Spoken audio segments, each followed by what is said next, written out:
Welcome to Myths of the Night. Ancient stories told in whispers to guide you into calm and peaceful rest. Here, the myths of old are retold in calm voices to help you rest, reflect, and dream. Close your eyes for a moment and imagine the Aegean Sea at dusk, its waters turning bronze beneath the dying sun. Along the shores of Troy, smoke rises from 1,000 campfires where Greek warriors sit, polishing their weapons and telling stories of glory yet to come. But in one tent, removed from the others, two figures sit in silence, more profound than any spoken word. One is Achilles, golden-haired and godlike, the greatest warrior the world has ever known. The other is Patroclus, gentler, steadier, the man who holds Achilles' heart in ways no god or mortal ever could. Their story, preserved in Homer's ancient verses and carried through 3,000 years of human memory, speaks to something timeless about love, loss, and the terrible beauty of devotion that transcends even death itself. The bond between Achilles and Patroclus stands as one of the most powerful relationships in all of Greek mythology. A connection so deep that it has fascinated poets, artists, philosophers, and ordinary people for millennia. Theirs is not a simple tale of battlefield companions or brothers in arms, though it encompasses both those things. It is a story of two souls who found in each other something irreplaceable, something worth more than all the glory that war could offer, worth more even than life itself. When we speak of Achilles and Patroclus, we speak of a love that shaped the course of the Trojan War, that moved gods to tears, and that ultimately demonstrated how the strongest warrior in the world could be brought to his knees, not by any enemy's sword, but by grief for the one person he loved above all others.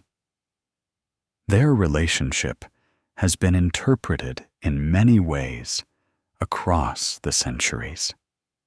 Some have seen them as the embodiment of perfect friendship, that sacred bond between warriors who face death side by side. Others, particularly in ancient Greece itself, viewed them as lovers in the fullest sense, partners in both war and intimacy. The truth, as it so often is, may encompass both interpretations and transcend simple categories. What we know with certainty, what Homer's words make crystal clear, is that Achilles loved Patroclus with an intensity that consumed him, and that when Patroclus fell, something fundamental broke in Achilles that would never be whole again. The ancient world understood something profound about human connection that we sometimes lose in our modern age. They knew that love takes many forms, that the deepest bonds can exist between people, regardless of how we might label those relationships today. In the tent of Achilles, in the quiet moments stolen between battles, these two men found solace in each other's presence. Patroclus was the voice of reason when Achilles' rage threatened to consume him. Achilles was the fierce protector who valued Patroclus above all the treasures of Troy. Together, they created something that neither could have been alone. A partnership that made them both more fully themselves. But their story is also a tragedy, as the greatest love stories so often are. It is a tale of choices made and prices paid, of prophecies fulfilled and destinies that could not be avoided. Achilles knew from childhood that he faced a terrible choice: to live a long, quiet life in obscurity, or to die young in glory with his name echoing through the ages. He chose glory, chose Troy, chose the path that would lead to immortal fame. But that choice carried consequences he could not have fully understood as a young man eager for honor. It meant that everyone he loved would be touched by tragedy, and none more so than Patroclus, who would pay the ultimate price for standing at Achilles' side. Tonight, as you drift toward sleep, we will walk together through their story. From the moment young Patroclus arrived as an exile at the court of Achilles' father, through the years of their growing bond, to the beaches of Troy, where their love would be tested in the crucible of war. We will stand with Achilles as he learns of Patroclus's death and witnesses grief transform into a rage that makes the gods themselves tremble. We will attend the funeral rites where an army mourned not just a fallen warrior, but the breaking of the mightiest heart that ever beat. And we will see how their story ends, not with separation, but with a final reunion that death itself could not prevent. The relationship between Achilles and Patroclus has resonated across cultures and centuries because it touches something universal in the human experience. We all understand what it means to love someone so deeply that their loss would unmake us. We all know the fear of losing those we hold most dear, and the terrible knowledge that in this mortal existence, such losses are inevitable. The Greeks confronted these truths head-on in their myths, not flinching from the reality that love and loss are inseparable, that to open your heart fully to another person is to make yourself vulnerable to unbearable pain. Yet they also understood that such vulnerability is what makes us most fully human. That love, even love that ends in grief, is worth the cost. Homer's Iliad, that great epic that preserves their story, is often described as a poem about the wrath of Achilles. And so it is. But that wrath has its roots in love. Achilles' rage at Agamemnon, which sets the whole tragic sequence of events in motion, stems from wounded honor and pride. But the rage that drives him back to battle, the fury that makes him a force of nature more than a man, comes from a broken heart. When Achilles fights Hector, when he drags the Trojan prince's body through the dust, when he refuses all comfort and all food, he is not driven by hatred alone. He is driven by love for Patroclus, by the knowledge that he failed to protect the one person he treasured above all others, by grief so profound that it threatens to tear apart the very fabric of his being. The ancient sources differ in their details, as ancient sources so often do. Some paint Patroclus as slightly older, a steadying influence on the impetuous Achilles. Others suggest that Achilles was the elder, the golden youth in his prime, with Patroclus as his devoted companion. Some later traditions claim they were cousins, descended from the same divine lineage. But these details, while interesting to scholars, matter less than the emotional truth that shines through every line of Homer's poetry.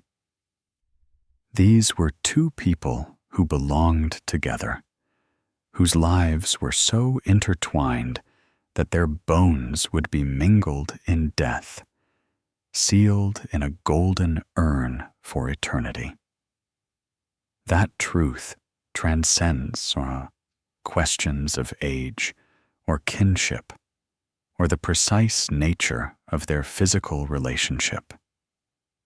In the quiet of night, as we journey through their story, let yourself feel the weight of their bond. Imagine what it meant for Achilles, son of a goddess, blessed with beauty and skill beyond all other mortals, to find in Patroclus someone who saw not the legend, but the man. Think of Patroclus, exiled for an accidental killing, finding in Phthia not just sanctuary, but the person who would become his home, the one whose side he would never leave, even when it meant walking into death itself.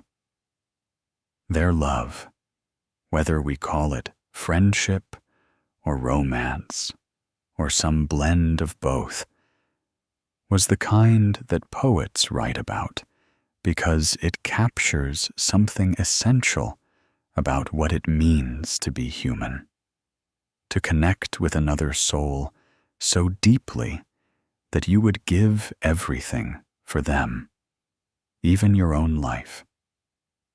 So settle into comfort now, and let the modern world fade away. We are going back, far back, to a time when gods walked among mortals and heroes shaped the course of history. We are going to the shores of the wine-dark sea, to the high walls of Troy, to the tent where Achilles and Patroclus lived and loved, and ultimately faced the destiny that the fates had spun for them. This is their story, a tale of love and loss, of glory and grief, of two souls who found each other and held on even when the world tried to tear them apart. And though it ends in sorrow, as all mortal stories must, it also speaks to something that cannot be destroyed by any weapon forged by gods or men, the enduring power of love that transcends even death itself. Before Troy, the making of heroes. The story of Achilles and Patroclus did not begin on the blood-soaked plains of Troy, but in the gentler days of childhood, in the kingdom of Phthia, where the seeds of their legendary bond were first planted. To understand the depth of their connection, we must go back to their beginnings, to the circumstances that brought them together, and the years that forged them into the men they would become. Patroclus arrived in Phthia not as a visiting prince or a welcomed guest, but as a fugitive, a boy carrying the weight of an unbearable shame. He had killed another child, a boy named Clisonymus, during what should have been an innocent game of dice or knucklebones. The ancient sources disagree on the precise details, some saying it was an accident born of a moment's rage, others suggesting it was an unfortunate result of childhood temper. But the specifics matter less than the consequences. In the rigid honor codes of ancient Greece, even an accidental killing demanded punishment, and Patroclus's father, Menoetius, had no choice but to send his young son away, to seek sanctuary in a foreign court where he might find both protection and a new chance at life.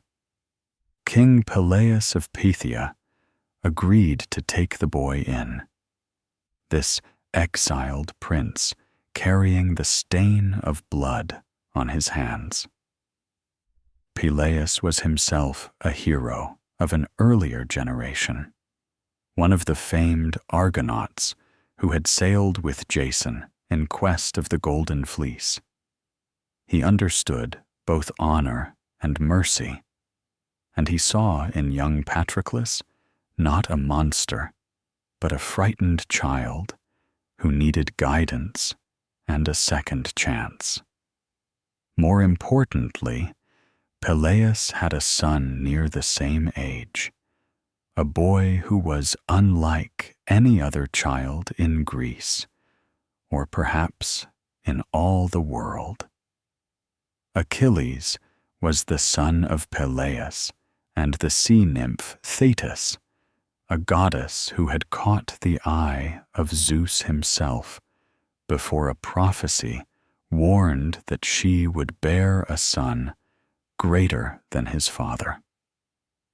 To avoid being overthrown, as he himself had overthrown his father, Cronus, Zeus married Thetis off to a mortal, ensuring that her son, while potentially greater than Peleus, could never threaten the king of gods.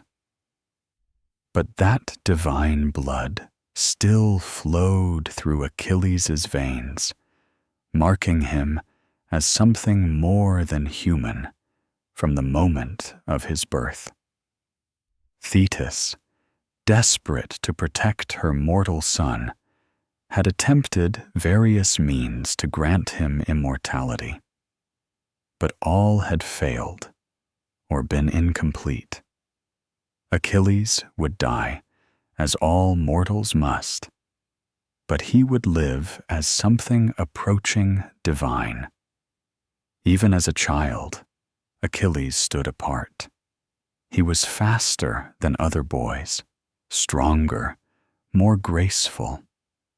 His hair shone gold in the sun, and his beauty was such that people would stop and stare when he passed. But more than physical gifts, he possessed an intensity of spirit, a burning core of passion that drove him toward excellence in everything he attempted. He could be kind and gentle, but also fierce and proud. He felt everything more deeply than others seemed to. Joy and anger and love and grief, all magnified to an almost unbearable degree.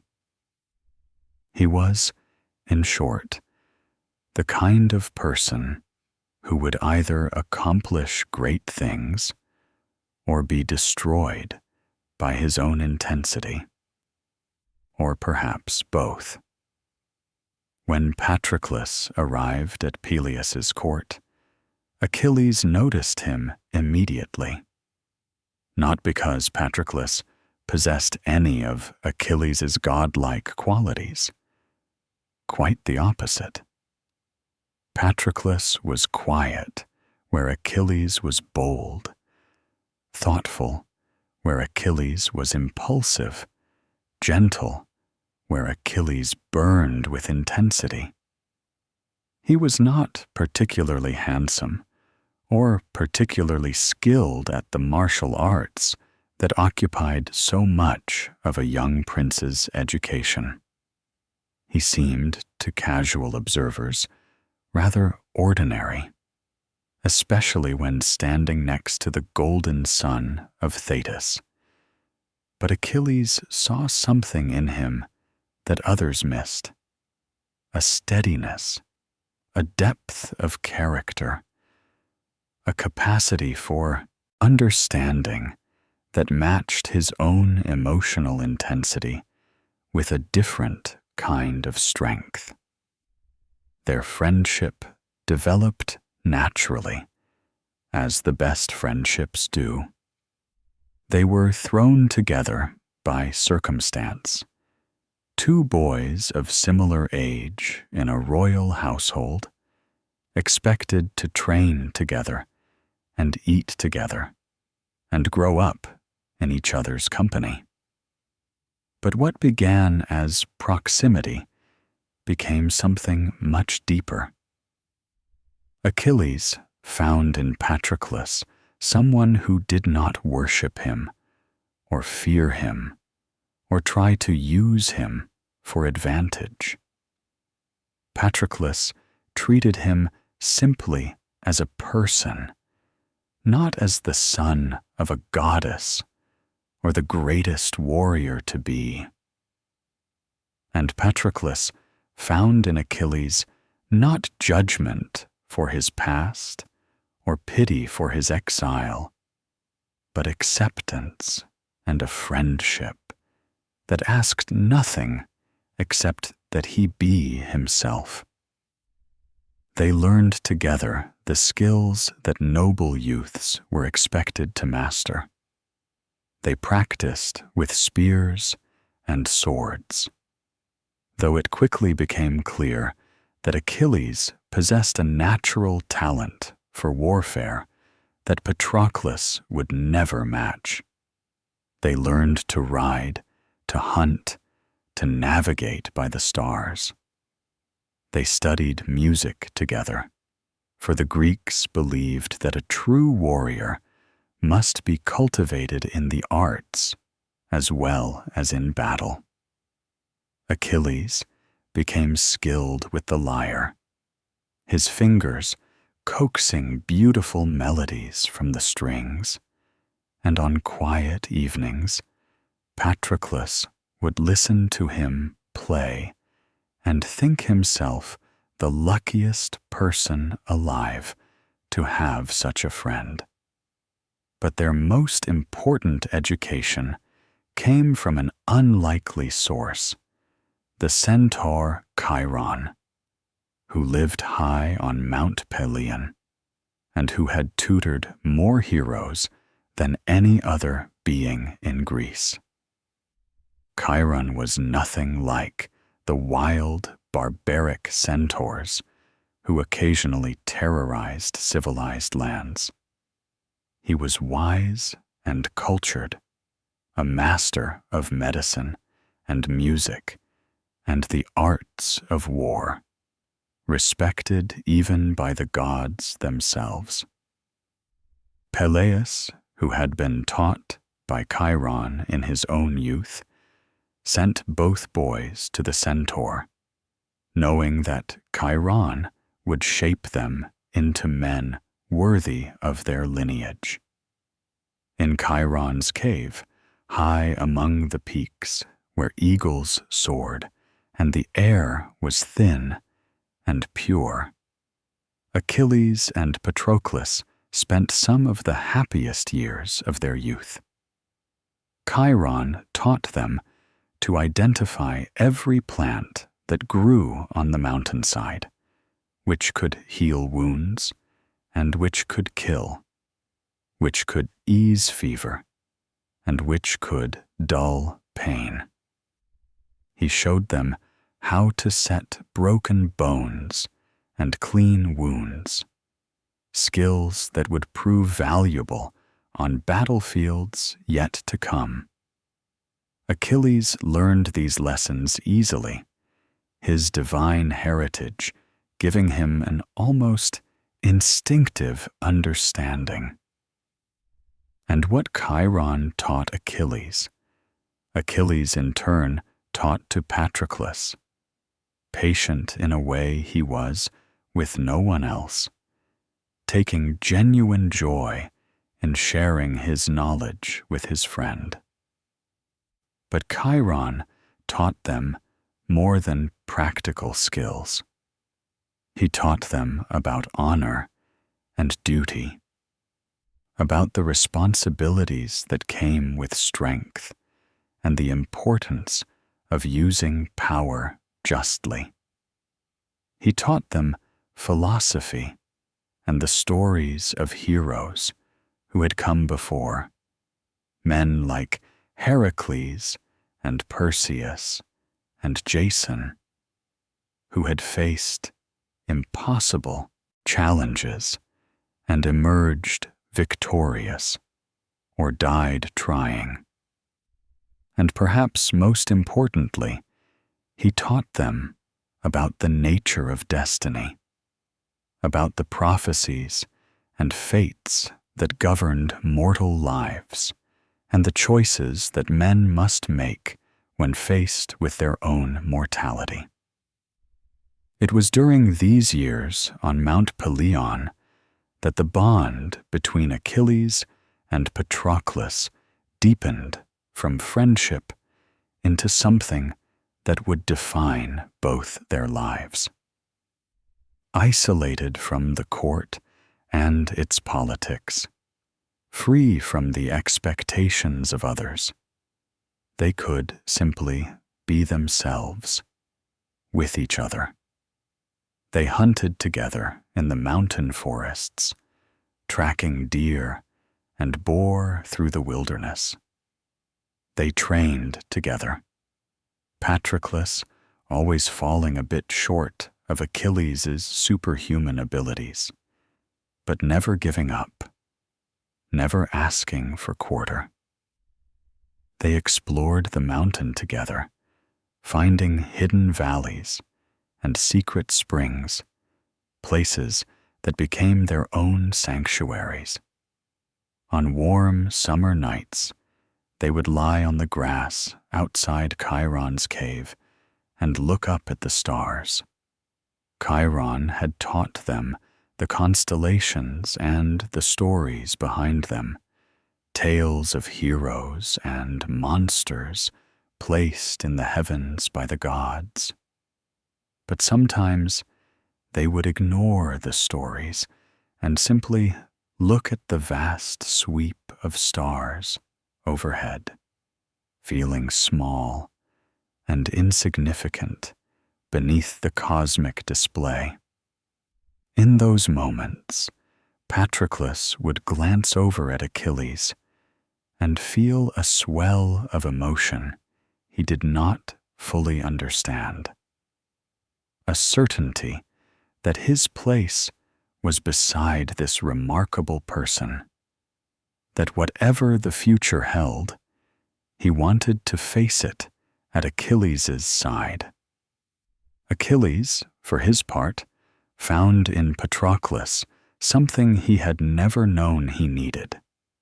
His mother, Thetis, loved him fiercely, but with the obsessive, smothering love of someone who knew she would lose him far too soon. His father, Peleus, was proud of him, but also slightly intimidated by him, aware that his son was something more than mortal. The other boys he had known either resented him for his superiority or tried to curry favor with him for what he could offer them. But Patroclus was different. Patroclus knew all his moods, could tell when he needed space and when he needed company, could calm his rages with a word or a touch, could make him laugh when darkness threatened to overwhelm him. Chiron watched the two boys together and said nothing, but he was wise enough to recognize what was growing between them. He had seen it before, in other pairs of heroes he had trained, that bond that went beyond simple friendship into something that had no easy name. He knew that such bonds could be a source of great strength, but also of terrible vulnerability. A man who loved deeply could fight with the fury of the gods to protect what he loved. But if that love was taken from him, the resulting grief could destroy him as surely as any enemy's weapon. Years passed in this way, marked by the changing of seasons and the slow transformation of boys into young men. Achilles grew tall and strong, his body becoming the perfect instrument of war, every muscle honed by years of training. His speed became legendary even before he ever set foot on a battlefield, and when he moved with spear or sword, he seemed to dance rather than fight. So fluid and natural were his movements. Patroclus grew as well, becoming competent, if not exceptional, in the arts of war, but finding his true calling in the healing arts that Chiron had taught them. He had a gentle touch with the injured and sick, a patience that Achilles lacked, a genuine care for others that made him beloved by all who knew him. But even in these halcyon days on Mount Pelion, the shadow of destiny was growing. Thetis, who could see further into the future than mortals could, knew that her son faced a terrible choice. A prophecy had been spoken when Achilles was born, that he would have to choose between two fates. He could stay home, avoid war, live a long life, and die peacefully in old age, forgotten by history. Or he could go to Troy when war came, win everlasting glory and fame, but die young, cut down in his prime. Thetis, desperate to keep her son alive, tried to hide him, to keep him from the path that would lead to his death. But Achilles had been raised on tales of heroes, had been trained by Chiron to be a warrior. The idea of a long, quiet, inglorious life held no appeal for him. When whispers began to reach them of trouble brewing between Greece and Troy, of an oath sworn by all the princes of Greece to defend the marriage of Helen of Sparta, of gathering armies, and the promise of war and glory, something in Achilles stirred. He was restless on Mount Pelion suddenly, eager to test himself against real enemies, to prove himself in actual battle rather than in practice bouts with Patroclus. He was approaching manhood now, and the world beyond the mountain called to him. Patroclus felt that restlessness and understood what it meant. He knew about the prophecy, though Achilles had only told him the vaguest details. He knew that if war came, Achilles would go. And he knew, with a certainty that transcended rational thought, that he would go too. Not because he craved glory, or because he was a great warrior, but because he could not imagine a life where he was not at Achilles' side. Whatever awaited them, whether it was the triumph that Achilles dreamed of, or the death that Thetis feared, they would face it together. Chiron knew the time had come to send them back to the world of men. He had taught them all he could, had given them the tools they would need for whatever lay ahead. On the day they left Mount Pelion to return to Phthia, Chiron gave Achilles a spear, a magnificent weapon of ash wood with a bronze tip, perfectly balanced for Achilles' strength and speed. It was a spear that only Achilles could wield, crafted specifically for him, and it would become one of the most famous weapons in all of Greek mythology. But more than the physical gift, Chiron gave them his blessing and his wisdom, spoken in words they would remember in the dark days to come. As they descended from the mountain, leaving behind the cave that had been their home, and the wise centaur who had been more than a teacher to them, neither Achilles nor Patroclus looked back. Their eyes were fixed on the future now, on the path that would lead them to Troy and to glory, and ultimately to the fate that awaited them both.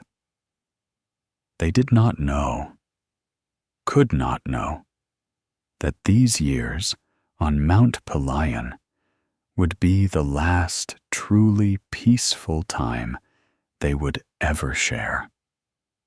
War was coming, and with it, choices that would test their bond in ways that neither could imagine.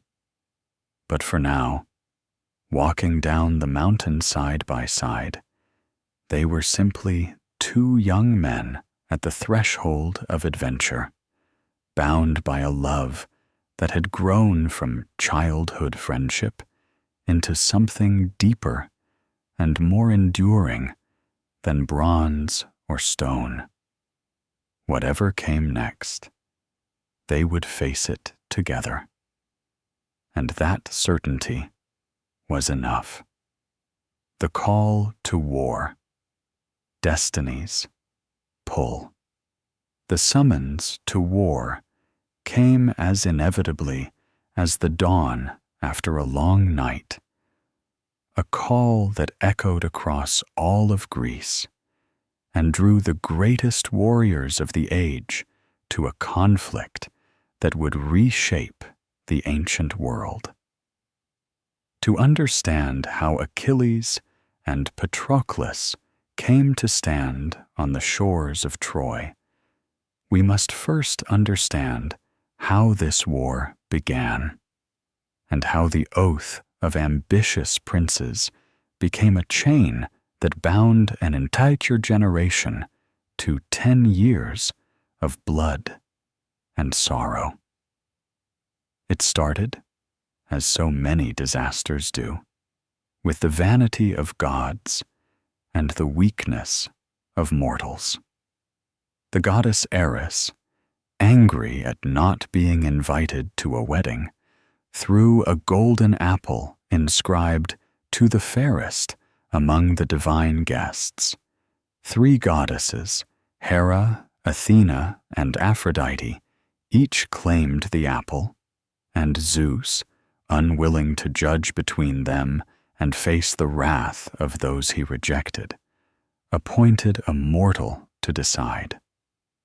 That mortal was Paris, a prince of Troy, a young man tending sheep on Mount Ida, who had no idea that his judgment would doom his city and everyone he loved. Each goddess offered Paris a bribe. Hera offered him power and dominion over all of Europe and Asia. Athena offered wisdom and skill in battle, promising to make him the greatest warrior in the world. But Aphrodite offered him something he found more appealing than power or glory. She offered him the most beautiful woman in the world as his wife. Paris, young and foolish and blinded by desire, chose Aphrodite. The most beautiful woman in the world was Helen, daughter of Zeus and Leda. And there was only one problem with Aphrodite's promise. Helen was already married to Menelaus, king of Sparta, one of the most powerful rulers in Greece. Years before Helen's marriage, when she came of age and every prince and king in Greece sought her hand, her stepfather, Tyndareus, faced an impossible situation. Whomever he chose as Helen's husband would gain a powerful ally, but would also make enemies of all the rejected suitors.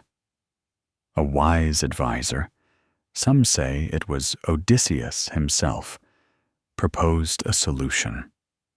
Let all the suitors swear an oath to defend Helen's marriage, whoever she might marry, and to punish anyone who would violate that marriage.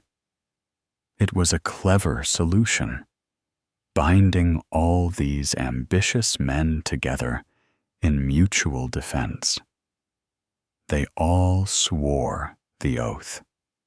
Every king and prince who had hoped to win Helen, and Tyndareus chose Menelaus to be her husband.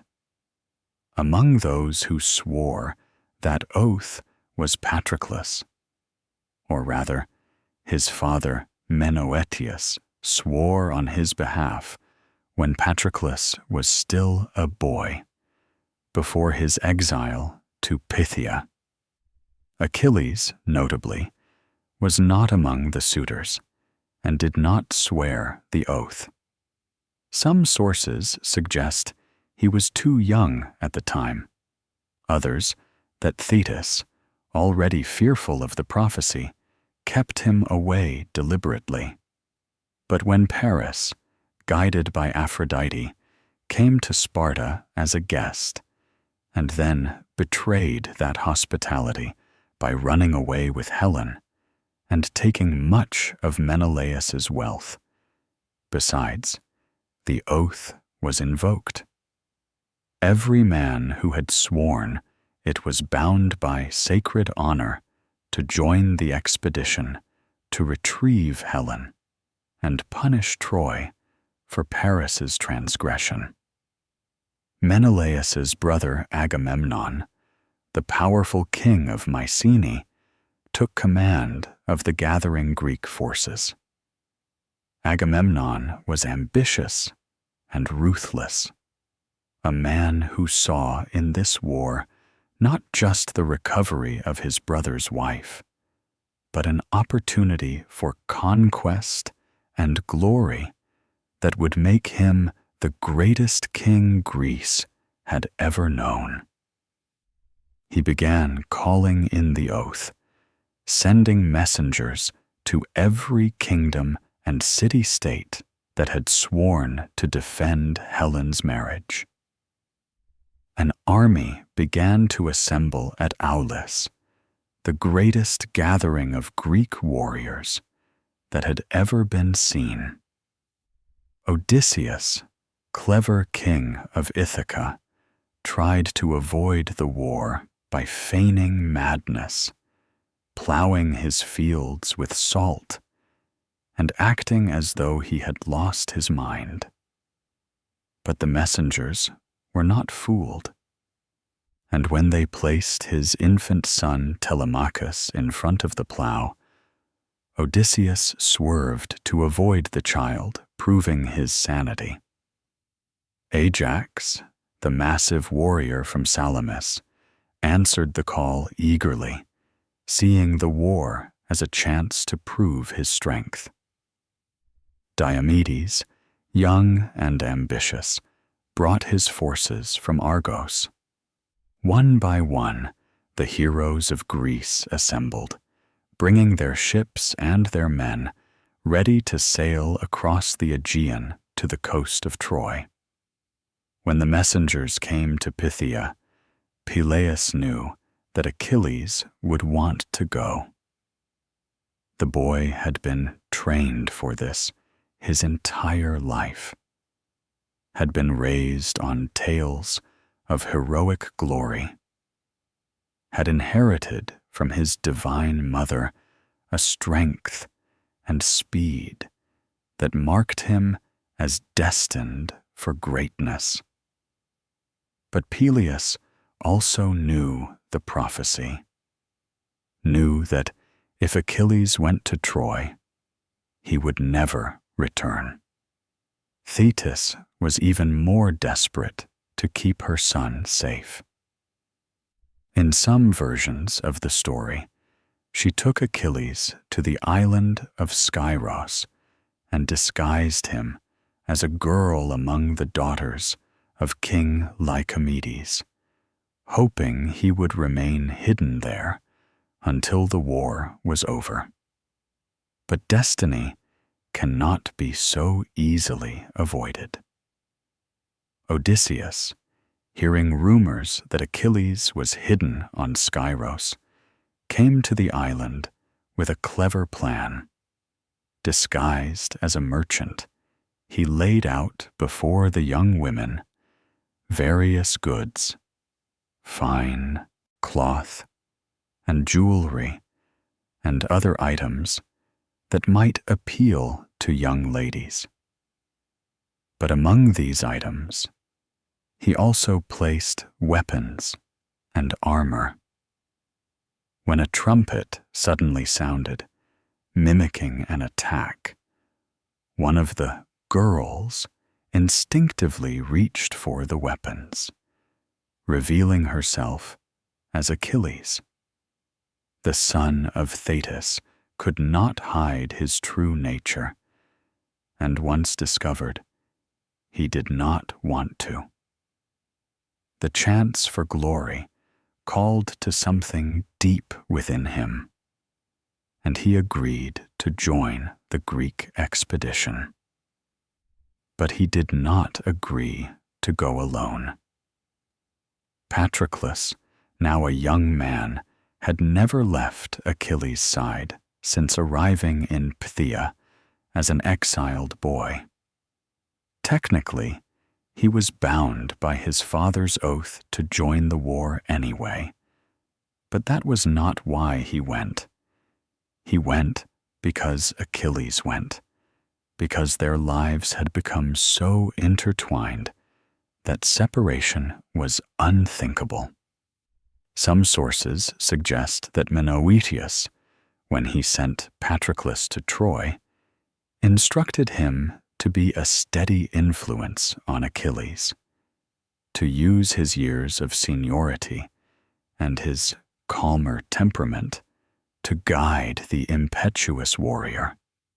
Whether Menoetius actually gave such instructions or not, that became Patroclus's role, the voice of reason standing beside the embodiment of martial fury. Achilles brought to Troy a force of 50 ships, each carrying 50 of his Myrmidons, the legendary warriors who followed him with absolute loyalty. The Myrmidons were said to be descended from ants that Zeus had transformed into men, and they fought with the disciplined coordination of an ant colony, unstoppable when Achilles led them. With this force, Achilles became one of the most important commanders in the Greek army, second in prestige, perhaps only to Agamemnon himself, though far superior in actual fighting ability. The journey to Troy was long and not without incident.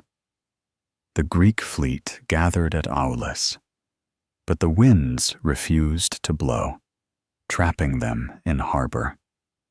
A prophet declared that the goddess Artemis was angry and demanded a sacrifice, and in the end, Agamemnon sacrificed his own daughter Iphigenia to secure favorable winds. This terrible act would later have consequences, both for Agamemnon and for the morale of the army. But at the time, it achieved its purpose. The winds rose, and the Greek fleet sailed east across the Aegean toward the coast of Troy. When they arrived and established their camp on the beaches near Troy, Achilles and Patroclus set up their quarters together. In the Greek camp, while other commanders had their separate tents and kept their own councils, Achilles and Patroclus shared everything. They ate together, planned together, spent their evenings together when the day's fighting was done. To the other Greeks, their closeness was notable, but not particularly remarkable.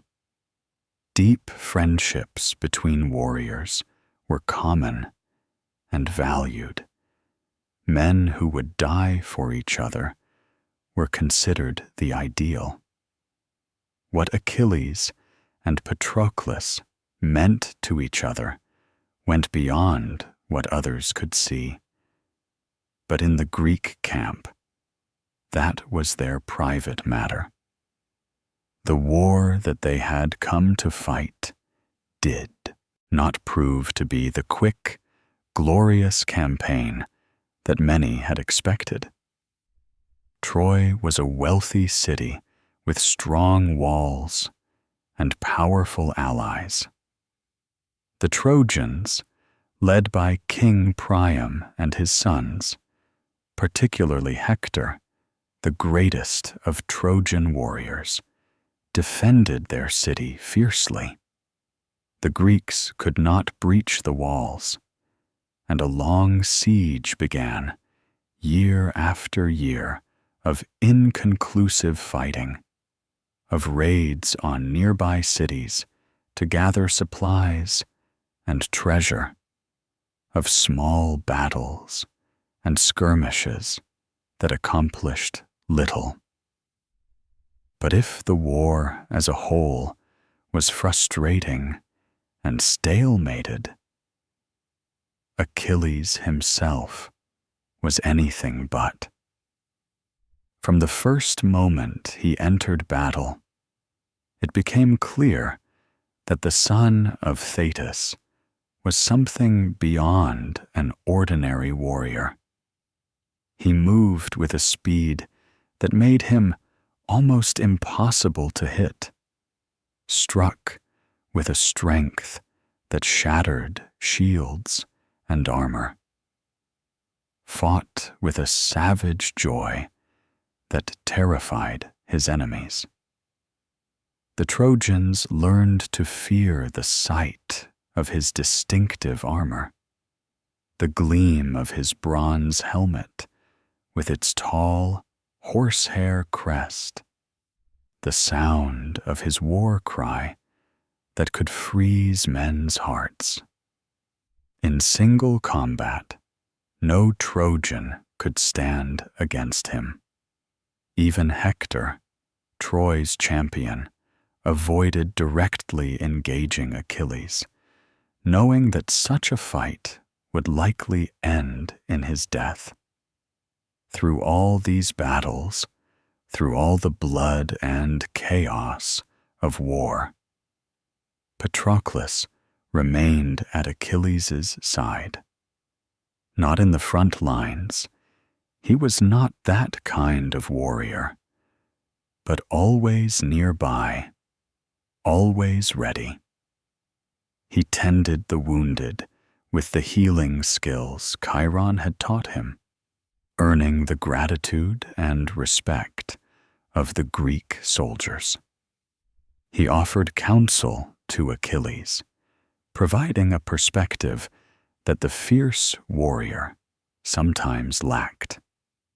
When Achilles returned from battle, blood-spattered and grim, it was Patroclus who would help him clean his armor, who would draw him out of the dark moods that sometimes descended, who would remind him of who he was beyond the killing. The other Greeks recognized Patroclus's value, even if they did not fully understand the depth of his relationship with Achilles. Old Nestor, the wise king of Pylos, would often seek out Patroclus to convey messages to Achilles, knowing that Patroclus had influence where others had none. Phoenix, Achilles' old tutor, who had accompanied them to Troy, saw Patroclus as a necessary balance to Achilles' intensity. Even Agamemnon, though he would later make a catastrophic error in dealing with Achilles, recognized that Patroclus was not just another warrior, but someone central to keeping the Greeks' greatest asset in the fight. 9 years passed in this way, 9 years of war with little progress. Troy remained unbreached.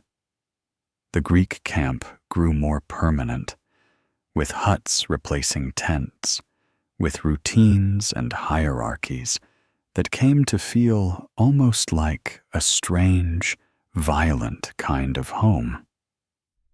For Achilles and Patroclus, these years forged their bond even stronger. They had gone to Troy as young men still finding their way. They matured together in the shadow of death, learning what it meant to face mortality day after day, to see friends fall, to live with the knowledge that any battle might be their last. In the evenings, when the fighting was done and the campfires burned low, they would sit together outside their hut. Sometimes Achilles would play his lyre, fingers moving over the strings in melodies that spoke of homes they had left behind and peace they might never see again. Sometimes they would simply talk, sharing thoughts and fears they showed to no one else. Achilles would speak of his mother's warnings, of the prophecy that hung over him like a sword suspended by a thread. Patroclus would listen, offering no false comfort, just his presence and his understanding. And sometimes they would sit in silence, because after years together, they had learned that not all communion requires words. These quiet moments were precious to them both, oases of peace in a landscape of violence. In those moments, the war seemed distant, unreal. In those moments, they could almost forget that they were on a foreign shore, far from home, engaged in a conflict that seemed to have no end. But the war always came back, with the dawn and the call to arms, with the wounds that needed tending and the tactical planning that consumed their days. The war was always there, a presence that shaped every aspect of their lives. As the 10th year of the siege began, frustrations were mounting throughout the Greek camp. 10 years away from home, 10 years of fighting for another man's wife, 10 years of watching friends die for a cause that seemed increasingly hollow. The initial enthusiasm for the war had long since faded, replaced by weariness and resentment. The various Greek kings and princes who had once been united in purpose now squabbled among themselves, each protecting his own interests, each jealous of the other's glory and treasure. Into this volatile situation, a new crisis would emerge, one that would set in motion the tragic sequence of events that would ultimately cost Patroclus his life. The wrath of Achilles, love tested by pride. The conflict that would change everything began not with Trojans, but with Greeks, not with enemies on the battlefield, but with allies in the camp. It began with a plague, and a prophet with wounded pride and a king's arrogance, and it would drive a wedge between Achilles and Agamemnon that would have devastating consequences for both men and for the entire Greek army. During one of the Greek raids on cities allied to Troy, Achilles had captured a young woman named Briseis from the town of Lyrnessus. She was beautiful and noble-born, and under the customs of the time, she became Achilles' war prize, his property by right of conquest. But Briseis was more than just a prize to Achilles. He had grown genuinely fond of her, and she had come to care for him as well. In some accounts, he even claimed to love her, though not with the depth of feeling he held for Patroclus. She represented something to him, perhaps a connection to gentler emotions in the midst of war's brutality. perhaps simply someone else who depended on him and looked to him for protection. At the same time, Agamemnon had taken his own prize from a different raid, a young woman named Chryseis, daughter of Chryses, a priest of Apollo. When Chryses came to the Greek camp with a fortune in ransom, begging for his daughter's return, Agamemnon refused him harshly, insulting the old priest and threatening him if he dared return. Chryses left in grief and anger, and he prayed to Apollo for vengeance. The god heard his priest's prayer and sent a plague upon the Greek camp, his arrows bringing disease and death to men and animals alike. For 9 days the plague raged, and finally the Greeks held an assembly to determine what had offended the god and how they might appease him. The prophet Calchas, encouraged by Achilles' promise of protection, revealed the truth. Apollo was angry because Agamemnon had dishonored his priest. The only way to end the plague was to return Chryseis to her father without ransom and to make proper sacrifice to the god. Agamemnon was furious, but he could not deny the truth of the prophecy, not with his army dying around him. He agreed to return Chryseis, but his pride would not let him bear the loss alone. If he must give up his prize, he declared, then he would take another to replace her. And his eyes fell on Briseis, the prize of Achilles, the woman who belonged to the greatest warrior in the army. Achilles' rage when Agamemnon announced this decision was immediate and terrible. To take a warrior's prize was the gravest insult imaginable, a public humiliation that called into question his honor and status. It was not just about losing Briseis, though that mattered to him. It was about respect, about the fundamental principle that a warrior's achievements should be recognized and rewarded. Achilles had done more than any other Greek to advance their cause at Troy. He had fought in the front lines while Agamemnon commanded from safety.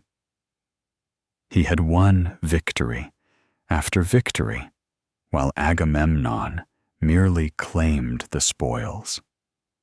And now this king, who contributed so little and took so much, would strip him of what was rightfully his? The confrontation between Achilles and Agamemnon in the assembly of Greeks stands as one of the most powerful scenes in all of Homer's Iliad. Achilles spoke with barely controlled fury, calling Agamemnon shameless, greedy, a king who sent others to fight while he reaped the rewards. He pointed out that he had no personal stake in this war, that it was not his brother's wife who had been taken, that he had come to Troy to fight for the honor of Greeks he barely knew. And now that same king would dishonor him? Agamemnon responded with his own anger, reminding Achilles that he was the supreme commander, that his authority came from Zeus himself, that no individual warrior, no matter how great, could defy him without consequences. The argument escalated to the point where Achilles actually drew his sword, ready to kill Agamemnon right there in front of the assembled Greeks. Only the intervention of Athena, appearing to Achilles alone and warning him that greater rewards would come if he restrained himself, prevented bloodshed at that moment. But Achilles' restraint did not mean submission.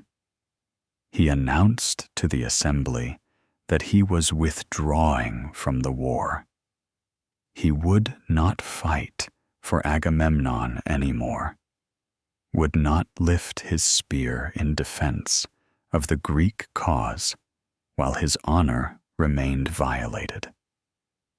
Let Agamemnon and his allies fight the Trojans alone, and see how far they got without Achilles and his Myrmidons. He swore a terrible oath that the time would come when the Greeks would desperately need him, and they would beg him to return, and he would refuse. They would learn too late what it cost to dishonor Achilles, son of Peleus. Agamemnon's heralds came that same day to take Briseis from Achilles' hut. She went unwillingly, weeping, looking back at Achilles as she was led away. Achilles let her go without resistance, not because he didn't care, but because he would not make her the battlefield in this conflict with Agamemnon. His rage was for the king who took her, not for the woman who had no choice in any of this. Through all of this crisis, Patroclus stood beside Achilles, a steady presence in the storm of his friend's rage. Patroclus understood Achilles' anger, even if he worried about where it might lead.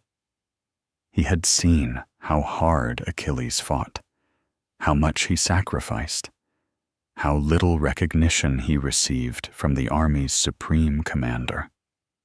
He knew that Agamemnon's action was not just a personal insult, but a violation of everything that warriors held sacred.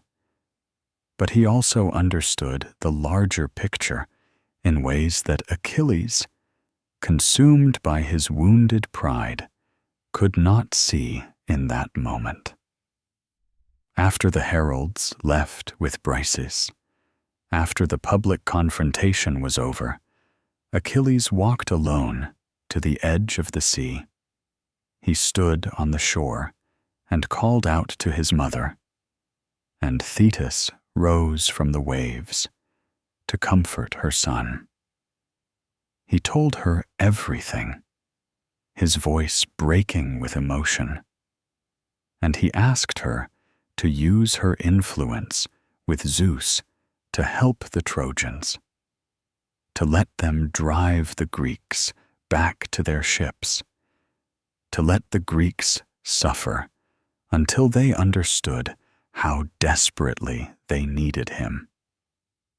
Only then, when they came crawling back, begging for his help, would his honor be restored. Thetis, whose love for her son transcended any loyalty to the Greek cause, agreed. She went to Zeus on Mount Olympus and reminded him of past favors, called in ancient debts, and persuaded the king of gods to grant her son's request. Zeus agreed, though it pained him, for he had friends among the Greeks. But he had given his word to Thetis, and so he sent a false dream to Agamemnon, urging him to attack, setting in motion a sequence of events that would lead to disaster for the Greeks. Patroclus watched all this unfold with growing concern. He understood Achilles' anger, even shared it to some degree, but he could also see the bigger picture that rage obscured. They had come to Troy to fight Trojans, not each other. Every day that Achilles remained in his tent, refusing to fight, Greeks died who might have lived if the son of Thetis had been there to protect them. Patroclus knew many of these men, had tended their wounds, had shared meals and stories with them. They were not abstract casualties to him, but friends, comrades, men with families, waiting at home. In the days that followed, Achilles remained in his hut, playing his lyre, brooding on his grievances, absolutely refusing to participate in the fighting. The Myrmidons, loyal to their leader, stayed in their camp as well. They practiced their fighting skills, maintained their equipment, but when the call to battle came each day, they did not answer. Without Achilles, the greatest warrior in the army, the balance of power on the battlefield shifted dramatically. At first, with Zeus's help, the Greeks seemed to do well. They drove the Trojans back toward their city walls, and for a brief moment, it seemed as though they might finally break through. But then, the tide turned. Hector, Troy's greatest warrior, inspired by Zeus's favor, rallied his forces. The Trojans came surging back, and the Greeks, without Achilles to anchor their line, began to give ground. Day after day, the battle went against the Greeks. Their greatest warriors fought valiantly, but could not turn the tide. Ajax fought like a hero out of legend, his massive shield protecting his comrades, his spear dealing death to any Trojan who came near. Diomedes performed incredible feats of valor, at one point even wounding the god Ares himself when the war god intervened on the Trojan side. Odysseus fought with cunning and courage, rallying men who were ready to flee. But none of them could replace Achilles, and everyone knew it. Messages came to Achilles, entreaties from his fellow warriors, begging him to return to the fight. Old Nestor tried reasoning with him, appealing to his sense of duty to his comrades. Ajax, in his blunt way, told him that his friends were dying and needed him. Odysseus came with offers from Agamemnon, magnificent gifts meant to compensate for the insult, including the eventual return of Briseis. Agamemnon offered treasure, horses, women, even one of his own daughters in marriage, anything to bring Achilles back to the battle. Achilles refused it all. His rage had hardened into something cold and immovable. It was no longer about Briseis, or even about honor in the abstract sense. It had become about pride, about proving that he was right, about making Agamemnon and all the Greeks understand that they could not function without him. He told the ambassadors that he would not fight, that he was considering leaving Troy entirely, sailing home to Phthia, where he could live a long life in peace, the alternative fate that his prophecy had promised him. Patroclus listened to these exchanges, said little, but his concern grew with each passing day. He could see the trap that Achilles was building for himself, how this rigid adherence to wounded pride was isolating him from the very men who had been his friends and allies. He could see how the other Greeks, while they still needed Achilles desperately, were beginning to resent him for abandoning them in their hour of need. Most of all, Patroclus could see the toll that this isolation was taking on Achilles himself, how sitting idle while others fought was eating at him, despite his protestations that he didn't care. Late at night, when they were alone, Patroclus would try gently to broach the subject with Achilles.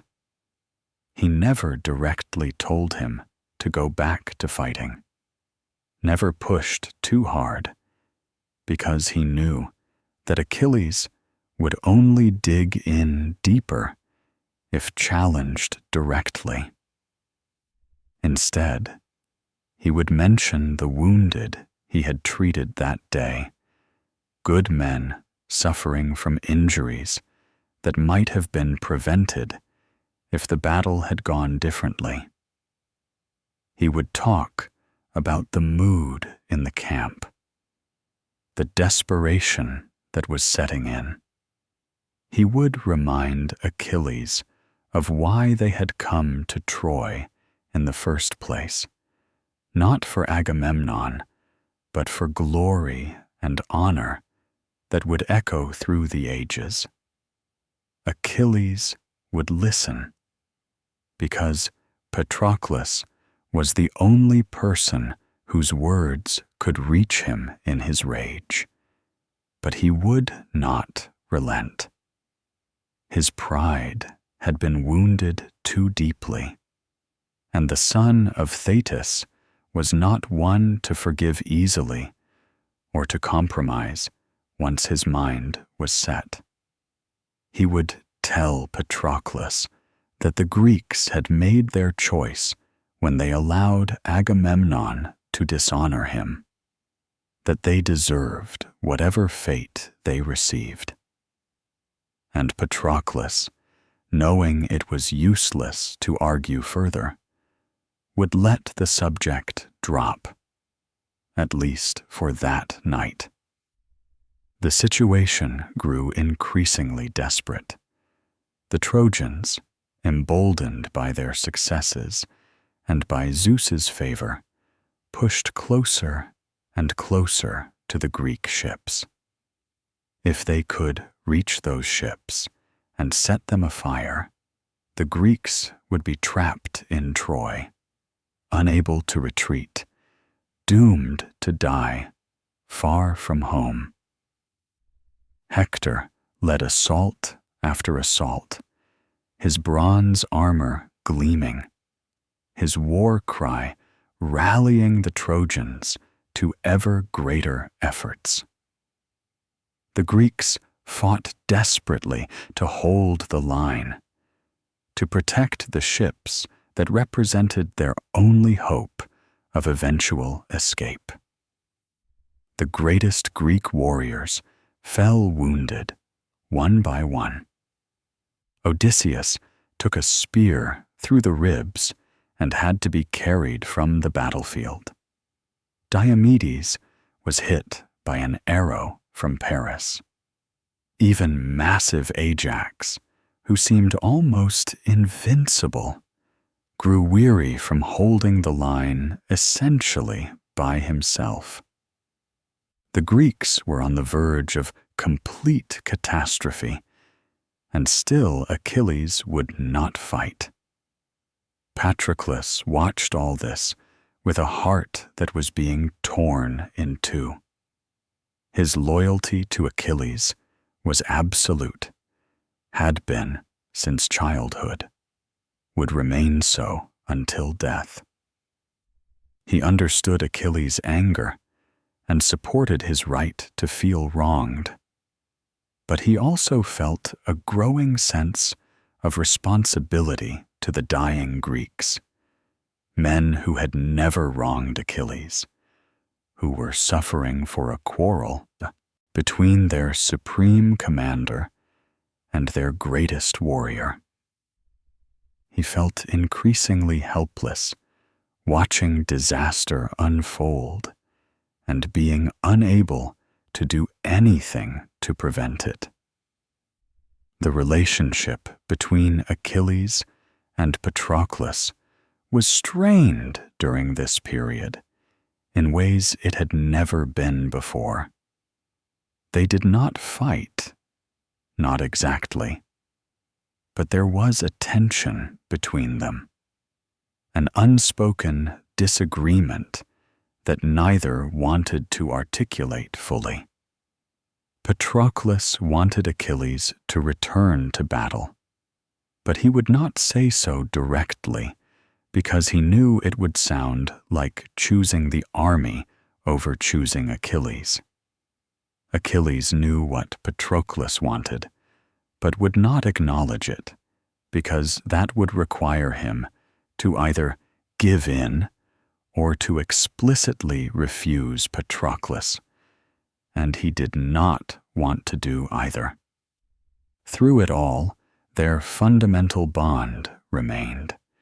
Despite the tension, despite the disagreement simmering beneath the surface, they still sought each other's company.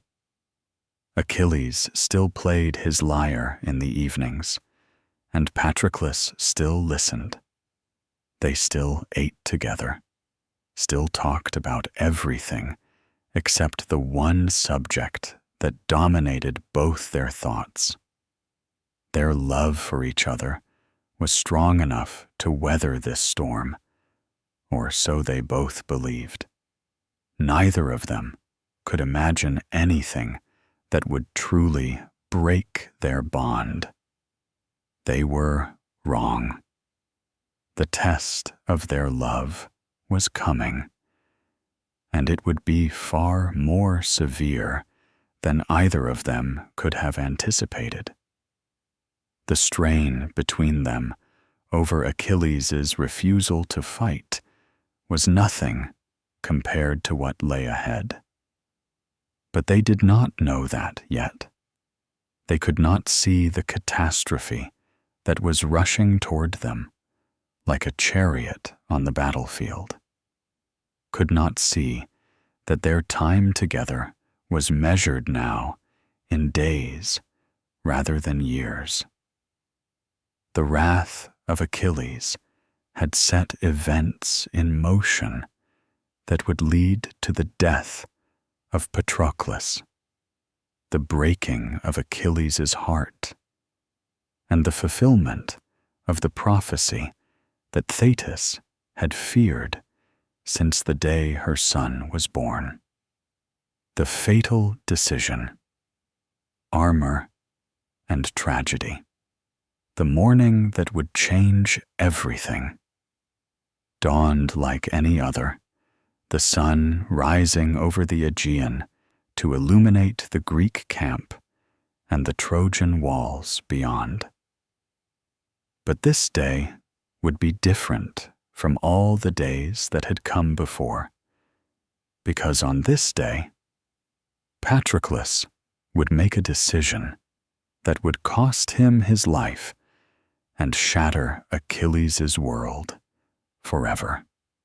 The Trojans had pushed their advantage through the previous day's fighting until they stood at the very edge of the Greek camp, threatening the ships themselves. Hector, magnificent in his bronze armor, had led charge after charge, and the Greeks had fallen back and back until they could retreat no further. As darkness fell, the Greeks managed to hold the line, but barely.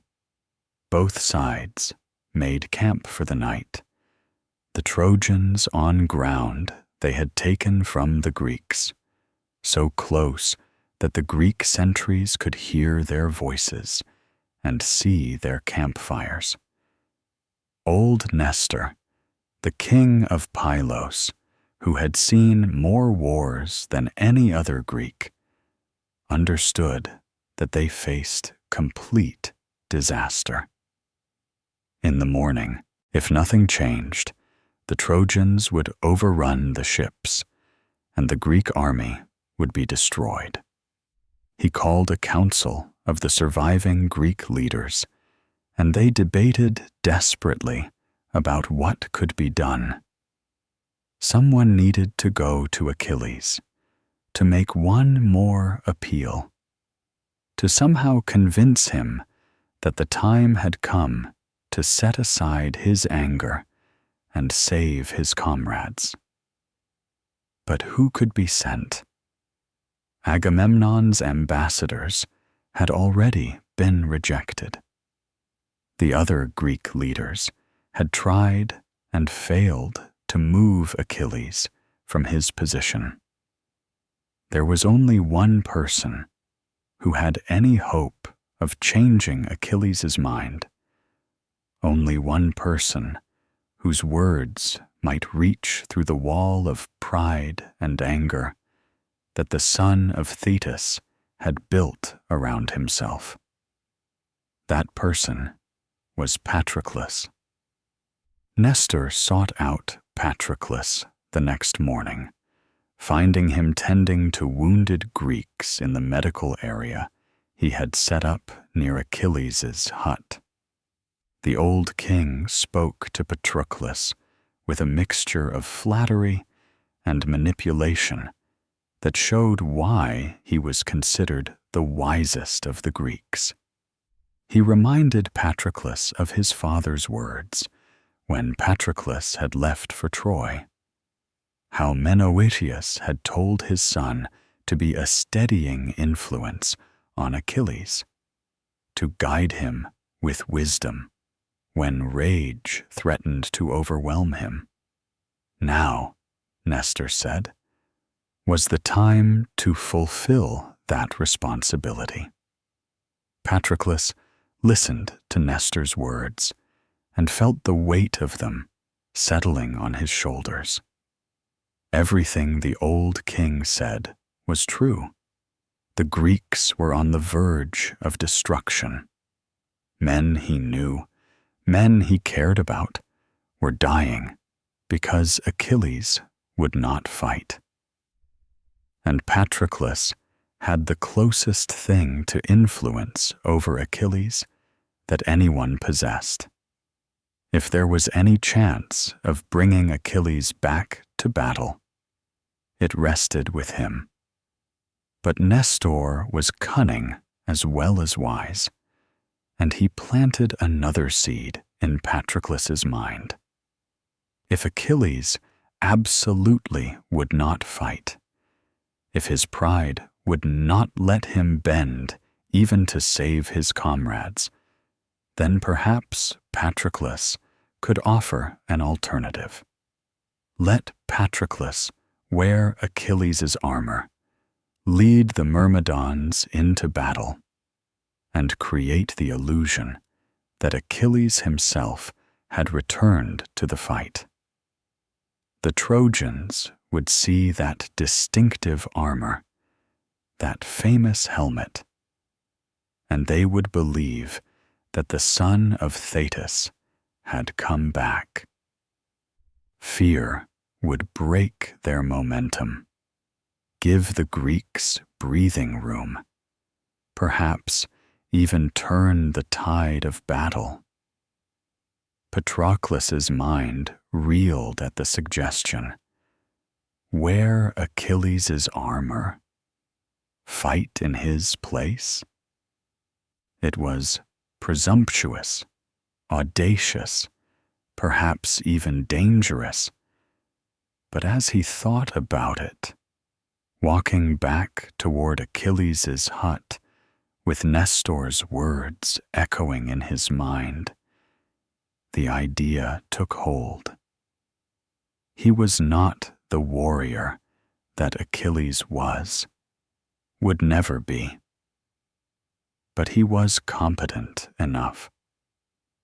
With the Myrmidons behind him, wearing Achilles' armor that was known and feared by every Trojan, he might be able to make a difference.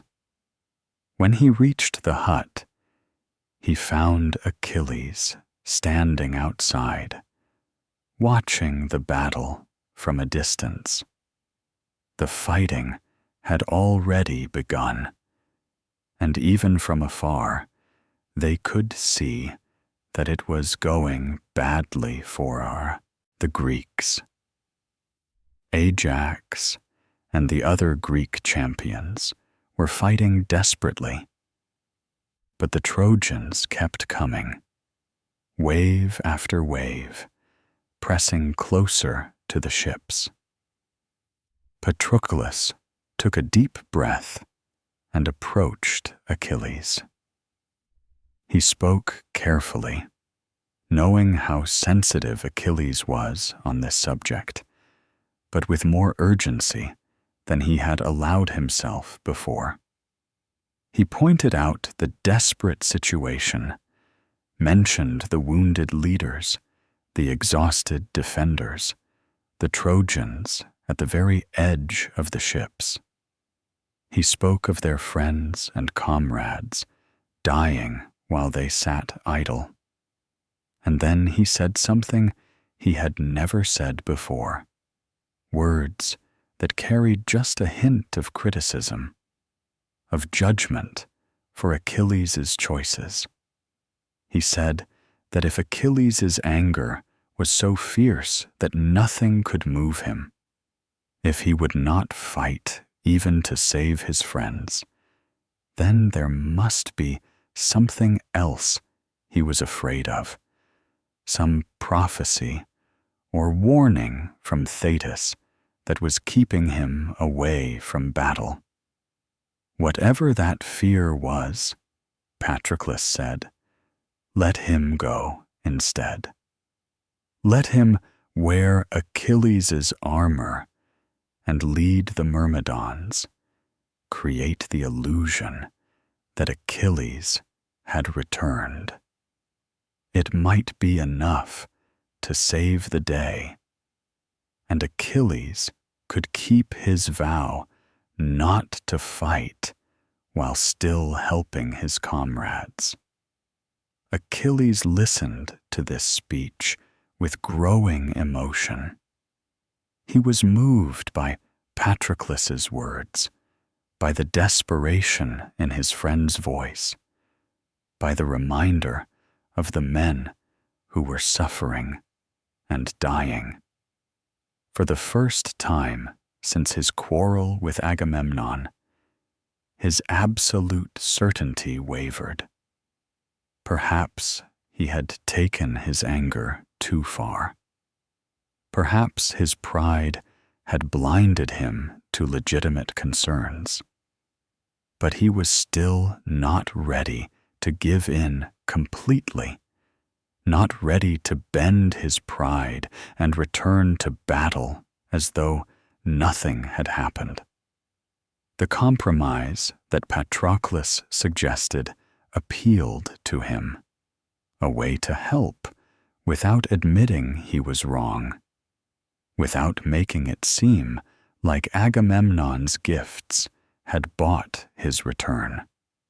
If Patroclus went in his armor with the Myrmidons, it might be enough to push the Trojans back, to save the ships, to give the Greeks the relief they needed.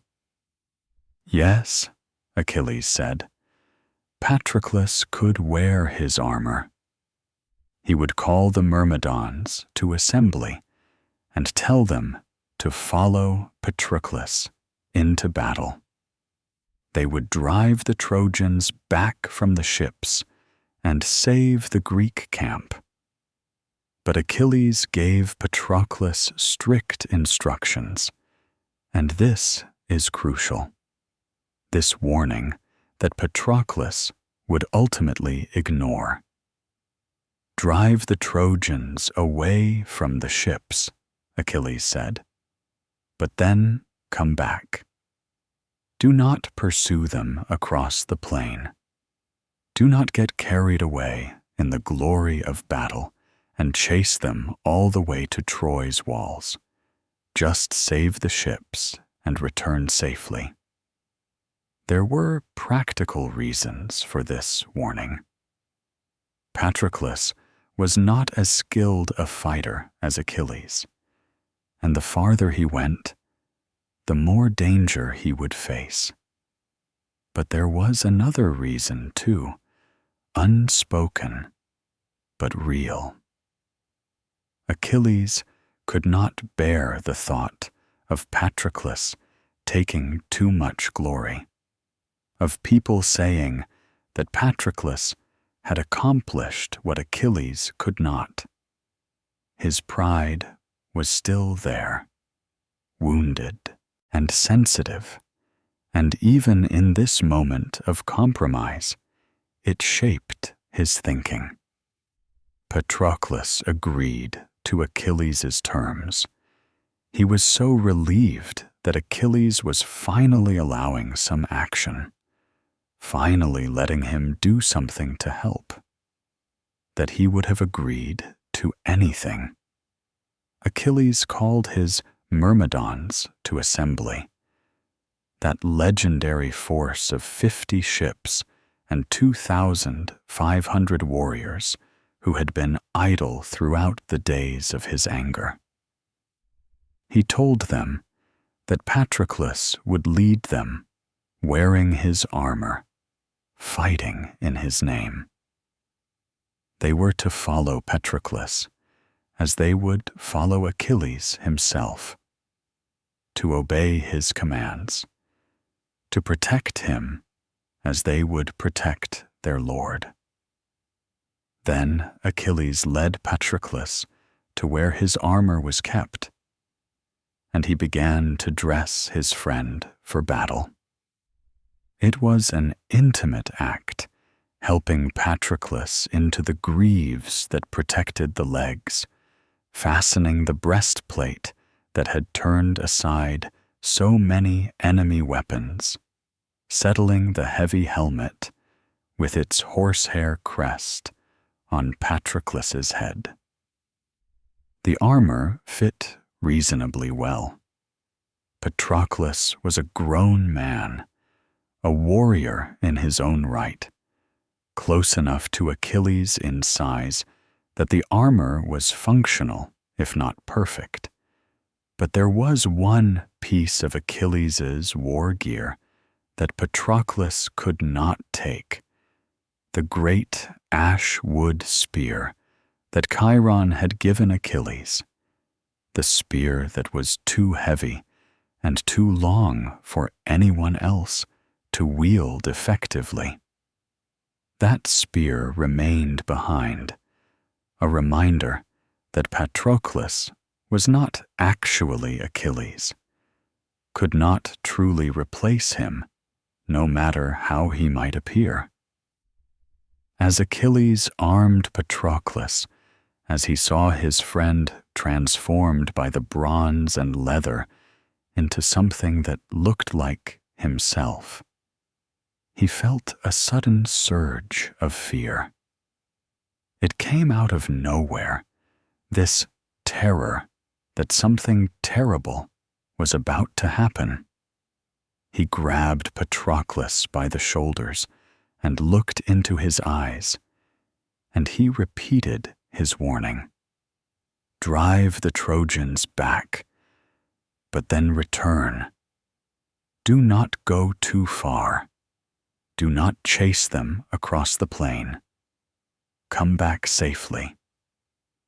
Patroclus promised that he would obey, and in that moment, he meant it. He had no intention of disobeying Achilles, no desire for personal glory that would override his friend's direct command.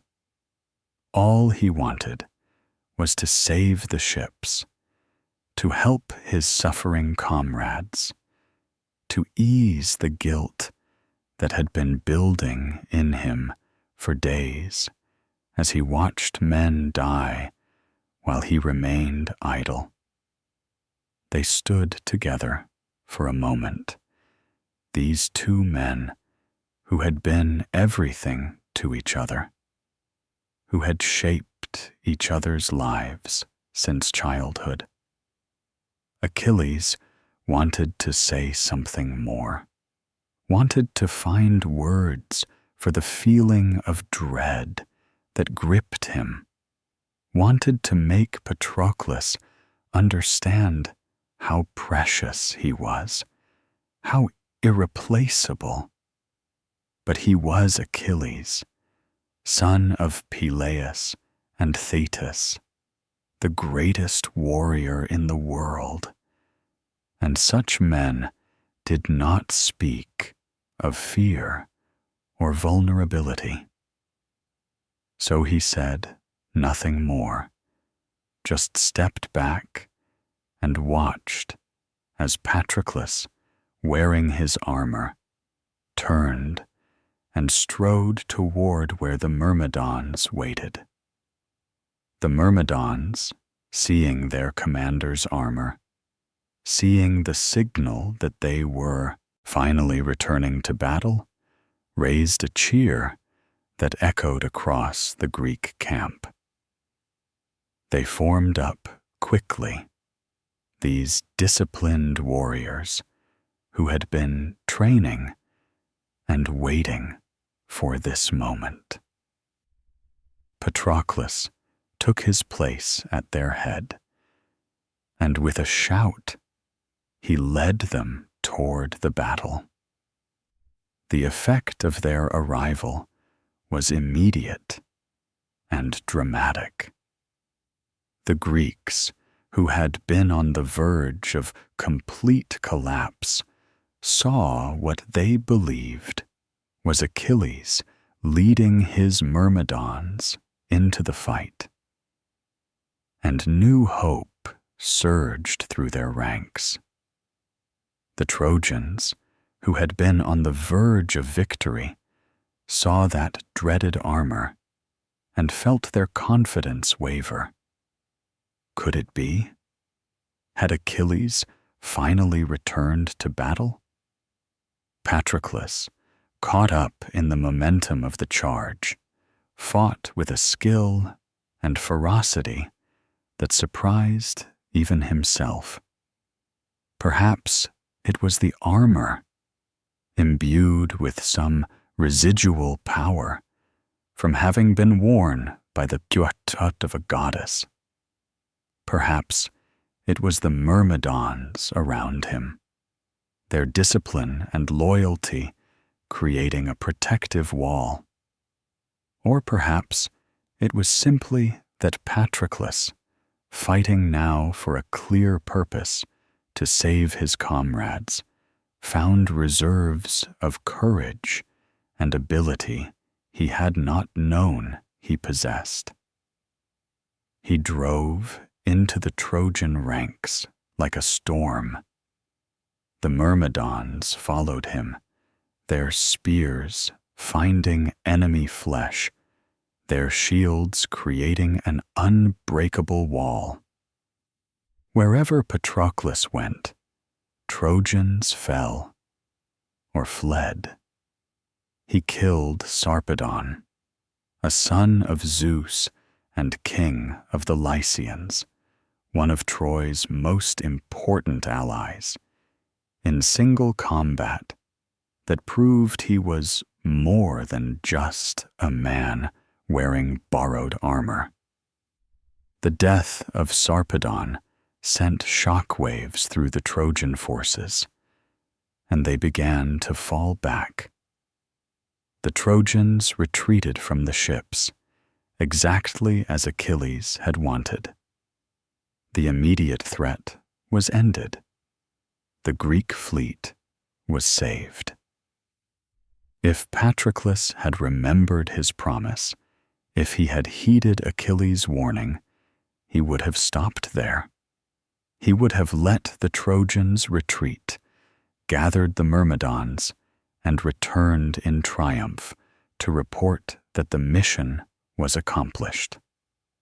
But battle has its own momentum, its own intoxicating pull.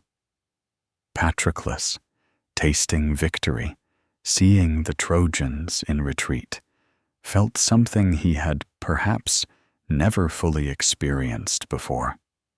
Martial glory, the savage joy of conquest, the godlike feeling of being unstoppable. The Trojans were running, and he had done this. He had turned the tide. The Greeks were cheering for him, or at least for the armor they thought was Achilles's. And for once, Patroclus was the hero, not just the steady companion who stayed in the background. So he did not stop. He pursued the retreating Trojans across the plain, the Myrmidons following, cutting down any enemy who was too slow.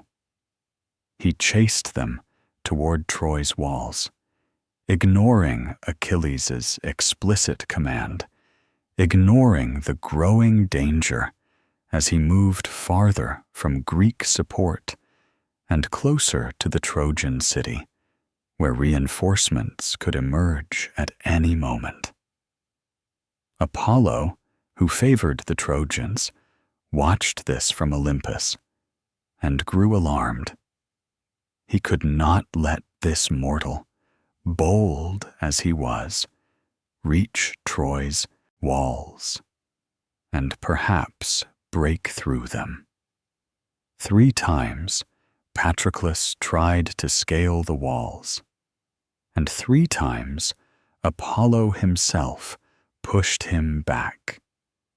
Invisible but undeniable, the god warned Patroclus to retreat, told him that it was not his destiny to take Troy, that he was going too far. But Patroclus, in the heat of battle, did not listen to divine warnings any more than he had listened to Achilles' mortal ones.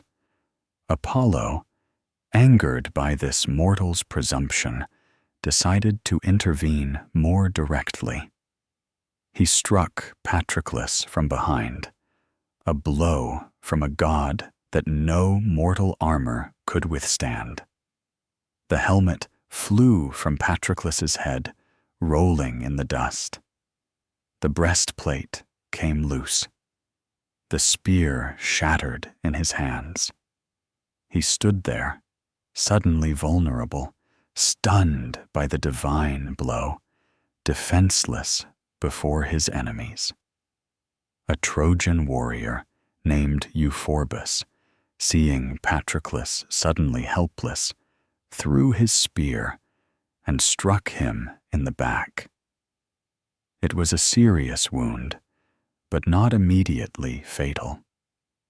Patroclus staggered, trying to retreat, trying to reach the safety of the Myrmidons who were fighting nearby, suddenly aware of how badly he had miscalculated, how far from safety he had gone. But before he could escape, Hector arrived.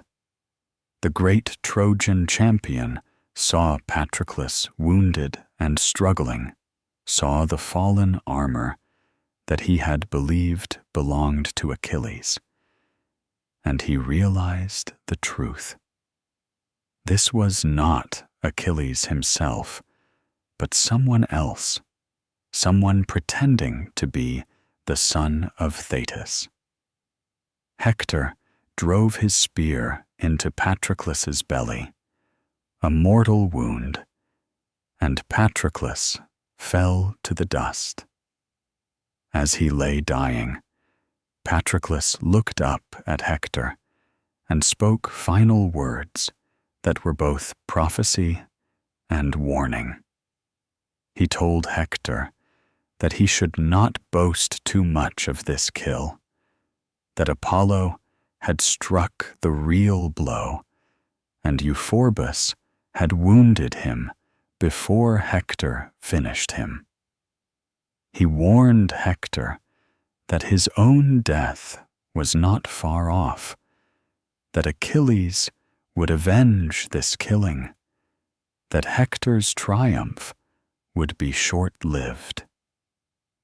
And then Patroclus died, his soul departing for the realm of Hades, leaving behind the body that Achilles had loved more than life itself. The battle for Patroclus's body was fierce and terrible. The Greeks, realizing what had happened, fought desperately to recover him, to prevent the Trojans from stripping his armor and desecrating his corpse. The Myrmidons, who had followed Patroclus in Achilles' name, now fought with grief-fueled rage to bring their leader's body home. The Trojans, led by Hector, who had claimed Achilles' armor for himself, fought equally hard to keep their prize. Back and forth, the battle raged around Patroclus's fallen body. Ajax and Menelaus led the Greek effort. Their strength and skill just barely holding the Trojans at bay. Blood soaked the ground, and more men died fighting over Patroclus than had died in some entire battles. But finally, the Greeks succeeded in recovering the body, though the armor was lost. Hector had claimed it, stripped it from Patroclus's corpse, and now wore it himself, a bitter irony that would prove significant in what was to come. As the Greeks carried Patroclus's body back toward their camp, someone had to bring the news to Achilles. That terrible task fell to Antilochus, son of Nestor, a young warrior who was swift enough to outrun the battle and brave enough to face Achilles with news that would break him. Achilles was still near his hut, waiting for Patroclus to return, when he saw Antilochus running toward him. And he knew. Even before the words were spoken, even before he saw the expression on Antilochus's face, Achilles knew that something terrible had happened. Antilochus approached him with tears streaming down his face, and the words came out in a rush, stumbling over each other. Patroclus was dead. The Trojans had killed him. Hector had dealt the final blow. The body was being brought back, but the armor was lost.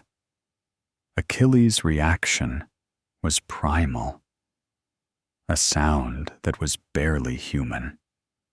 He fell to the ground, covering his face with dust and ashes, tearing at his hair, crying out in anguish that could be heard across the entire Greek camp.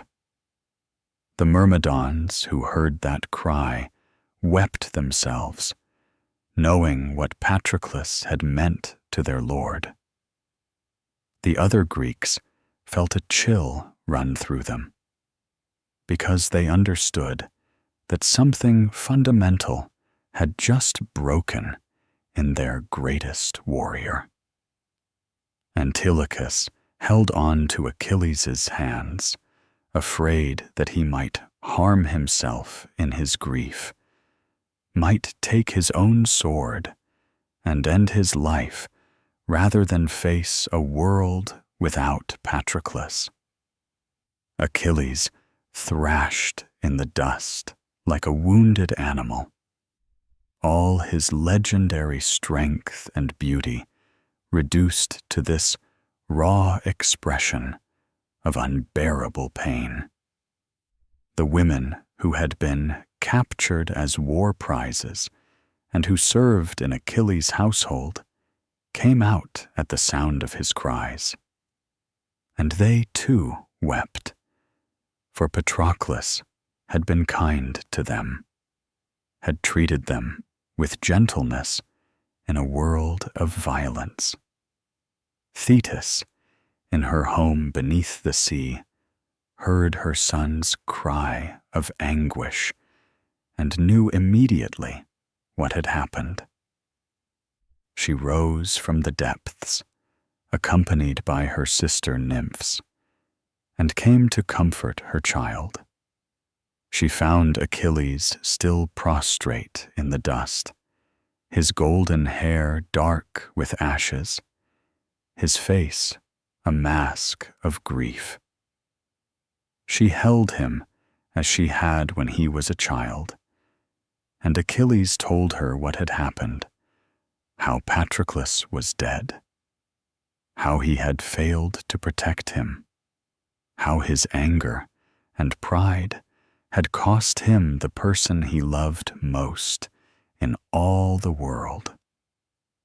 Thetis knew that with Patroclus dead, nothing would keep Achilles from battle now. His rage at Agamemnon was forgotten, subsumed into something far more powerful. His need for vengeance against Hector and the Trojans.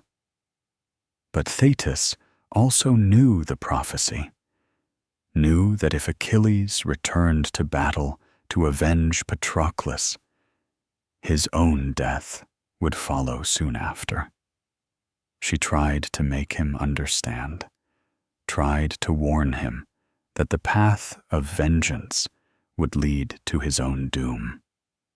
But Achilles did not care. Life without Patroclus held no appeal. If he could kill Hector, if he could avenge the man he loved, then he would gladly face whatever death awaited him. Grief beyond measure, the breaking of Achilles, the grief that consumed Achilles following Patroclus's death was unlike anything the Greeks had witnessed before. They had seen men mourn fallen comrades, had witnessed the rituals of grief that accompanied death in war. But what Achilles experienced went far beyond normal mourning. It was a grief so profound, so all-consuming, that it transformed him into something barely human, a force of nature driven by loss and rage in equal measure. Throughout that first terrible night, Achilles would not be comforted. He refused to eat or drink, refused to wash the dust and ashes from his body, refused to do anything except lie beside Patroclus's body and weep. The Greeks brought the corpse back on a shield, and Achilles took it into his own hands, cradling Patroclus as if he could will him back to life through the intensity of his grief. He spoke to the dead man, words of love and regret, apologies for failing to protect him, promises of vengeance that would make the earth itself tremble. He spoke of how he had sent Patroclus to his death, how his pride and anger at Agamemnon had kept him from fighting, how his explicit warnings to not pursue the Trojans too far had been inadequate, how he should have known that Patroclus would get caught up in the battle. He blamed himself for everything, torturing himself with the knowledge that if he had simply swallowed his pride and returned to battle himself, Patroclus would still be alive. The armor that Patroclus had worn, the armor that was meant to protect him, had instead marked him as a target, drawn enemies to him, contributed to his death. The women of Achilles' household, led by Briseis, the war prize over whom his quarrel with Agamemnon had begun, joined in the mourning. Briseis wept genuinely for Patroclus, for he had been kind to her during her captivity, had spoken to her with gentleness, had treated her as a person rather than just a prize of war. She beat her breast and tore at her hair in the traditional signs of grief, and the other women followed her example, filling the night with their laments. But it was Achilles' grief that dominated everything, that made even hardened warriors turn away in discomfort at witnessing such raw emotion. He would not release Patroclus's body, would not let anyone take it away to begin the proper funeral preparations. He held on to his friend as if physical proximity could somehow bridge the gulf that death had opened between them. His mother Thetis stayed with him through that long night, offering what comfort she could, which was very little in the face of such devastating loss. As dawn approached, Achilles finally released Patroclus's body to the women who would prepare it for funeral rites. But even then, he could not stay away for long. He supervised every aspect of the preparation, ensuring that Patroclus was treated with all possible honor, that every ritual was performed correctly, that his friend's journey to the underworld would be as smooth as possible. But preparation for proper funeral rites would have to wait, because Achilles had more immediate concerns. Hector still lived, still walked Troy's streets wearing the armor that had been stripped from Patroclus's body. Until Hector was dead, until vengeance was achieved, Achilles could not fully mourn.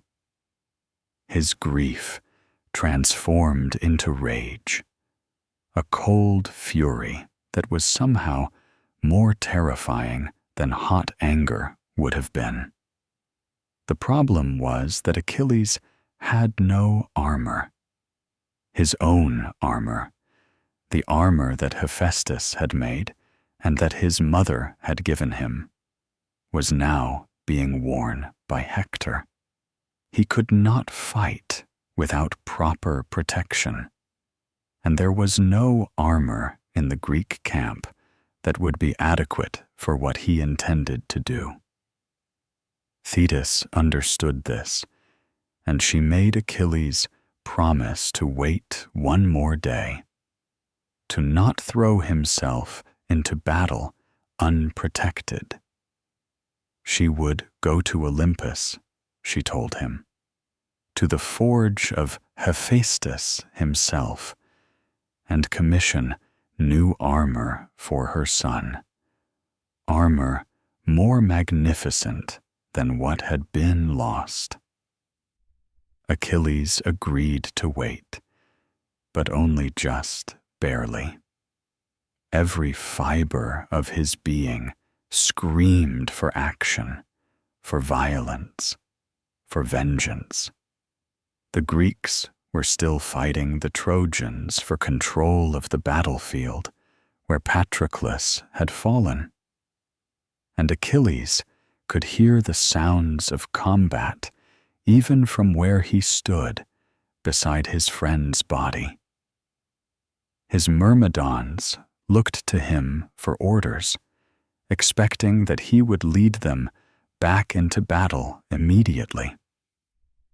But he had promised his mother he would wait, and so he forced himself to remain still. A coiled spring of potential violence waiting to be released. Unable to fight, but unable to simply do nothing, Achilles went to the edge of the Greek fortifications where he could see the battle. Hera, queen of the gods, and a supporter of the Greek cause, saw him there and had Iris, the messenger goddess, tell him to show himself to the Trojans. Just his presence, even without armor, might be enough to turn the tide and give the Greeks the advantage they needed to secure the battlefield. Achilles stepped forward where the Trojans could see him, and Athena, invisible to mortal eyes, placed a golden cloud around his head like a halo. He opened his mouth and gave a war cry, and the sound of it was unlike anything human. It was the cry of a man whose soul had been torn apart, whose entire being was focused on destruction and vengeance. The sound paralyzed the Trojans, made their horses rear in terror, caused experienced warriors to drop their weapons in fear. 3 times Achilles gave that terrible cry, and 3 times the Trojans fell back in disarray. The Greeks, rallied by this display, pressed their advantage and finally drove the Trojans away from the battlefield, securing the area where Patroclus had fallen. But the Trojans had learned something crucial from this encounter. Achilles was coming back to battle, and his wrath would be terrible beyond imagining. In Troy that evening, the Trojans held a council to decide what to do. The wise among them, including Polydamas, one of Hector's advisors, counseled retreat behind the city walls. They should not face Achilles in open battle, they said. His grief and rage would make him more dangerous than he had ever been before. They should shelter behind Troy's strong walls and let Achilles rage impotently outside until his fury burned itself out. But Hector, wearing Achilles' captured armor, flush with the triumph of having killed Patroclus, would not hear of retreat. He had beaten Achilles' proxy, had taken his armor, had driven the Greeks back to their ships. Why should he fear Achilles himself? Tomorrow, Hector declared, they would meet the Greeks in open battle, and he would kill Achilles just as he had killed Patroclus. It was a decision driven by pride and hubris, and it would cost Hector his life, but in that moment he could not imagine any other course. While Hector made his fatal decision and the Trojans prepared for battle, Thetis traveled to Olympus and to the forge of Hephaestus, the god of smithing and crafts. She found him in his workshop, surrounded by magical automatons and works of incredible artistry, and she begged him to make armor for her son. Hephaestus, who remembered that Thetis had once shown him kindness when he was cast down from Olympus by his mother Hera, agreed immediately. He set to work with all his divine skill, creating armor that would be worthy of the greatest warrior who had ever lived. He made a shield that was a work of art as much as a defensive weapon, decorating it with intricate scenes that showed the entire world of men. Cities at peace and cities at war, fields being plowed and harvests being gathered, wedding feasts and funeral processions. The whole spectrum of human life rendered in precious metals. He made a breastplate that no weapon could pierce, greaves for the legs, a helmet that gleamed like the sun itself. As dawn broke over the Greek camp, Thetis returned with the armor, and she found Achilles still keeping vigil beside Patroclus's body.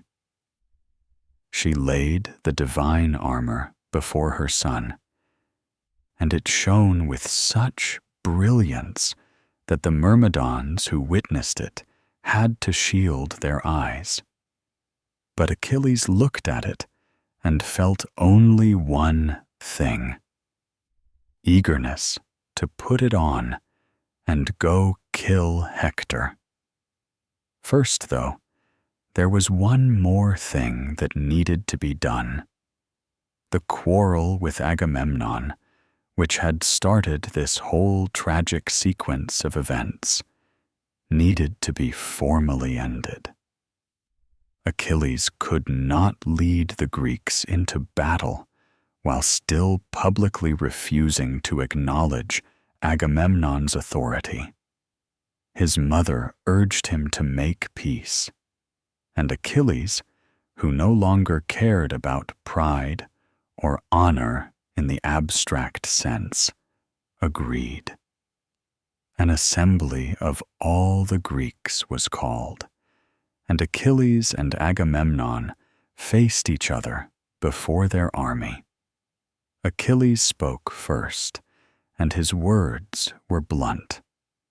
Their quarrel had been foolish, he said, had cost Greek lives, and had ultimately cost Patroclus his life. He did not apologize for his actions, but he acknowledged that the time had come to set aside their anger and focus on their common enemies. Agamemnon responded with his own speech, offering explanations and excuses, but also formally returning Briseis to Achilles, along with all the gifts he had promised before. Achilles barely looked at the gifts or at Briseis, though she wept when she saw Patroclus's body and mourned him sincerely. None of these things mattered to Achilles now. All he wanted was to arm himself and go to battle. But the other Greeks, practical men, insisted that the army should eat breakfast before fighting. Odysseus pointed out that men could not fight effectively on empty stomachs, that the Trojans had eaten and rested while the Greeks had been up all night. Achilles said he would not eat, could not imagine eating while Patroclus lay dead. But he did not prevent the other Greeks from taking their meal, and he used that time to put on his new armor. As he armed himself, he spoke to his immortal horses, Xanthus and Balius, who had been gifts from the gods, and who had served him faithfully throughout the war. He told them to bring him back alive from the battle, not to leave him dead on the battlefield as they had left Patroclus. And then, in a moment that was both miraculous and terrible, one of the horses spoke. Xanthus, given temporary voice by Hera, told Achilles that they would bring him back safely today, but that his doom was near, that a godka and a mortal man would kill him soon. Before the horse could say more, the Furies stopped his voice, for there are some things that mortals should not know too clearly. But Achilles had heard enough. He knew he was going to die soon, knew that this path of vengeance would lead to his own death. And he did not care. Let death come, he said, as long as he could kill Hector first. Finally, the time had come. Achilles mounted his chariot, his new armor blazing in the sunlight, his spear in his hand, and he led the Greek army out to battle. The Myrmidons followed him, eager to avenge their fallen commander. The other Greek heroes fell in behind, and the entire army advanced with renewed hope and energy. Achilles was back, and the tide was about to turn. The Trojans, seeing him come, felt their confidence falter. This was not the Achilles who had been sulking in his tent for weeks. This was not even the Achilles who had fought in the war's earlier years. This was something new and terrifying. A warrior transformed by grief into an instrument of pure destruction. The armor he wore blazed with divine light, and his eyes held a look that made even brave men want to flee. The battle that followed was unlike any that had been fought before at Troy. Achilles moved through the Trojan ranks like a force of nature, his spear dealing death with every thrust, his sword cutting down anyone who came near. He did not fight with the almost joyful intensity that had characterized his earlier battles. There was no pleasure in this for him, no glory or satisfaction. He killed because killing was all he had left, because each Trojan death was a small payment on the debt owed for Patroclus. The Trojans died in numbers that shocked even their allies. Achilles drove toward Hector, seeking him above all others, but Hector was not yet ready to face him. The Trojan prince fought elsewhere on the battlefield, knowing that when he and Achilles met, one of them would die. And he was not yet prepared to face that moment. Achilles killed so many Trojans that the Scamander River, one of the rivers that flowed across the plain of Troy, became choked with bodies. The river god himself rose up in anger, demanding that Achilles stop polluting his waters with corpses.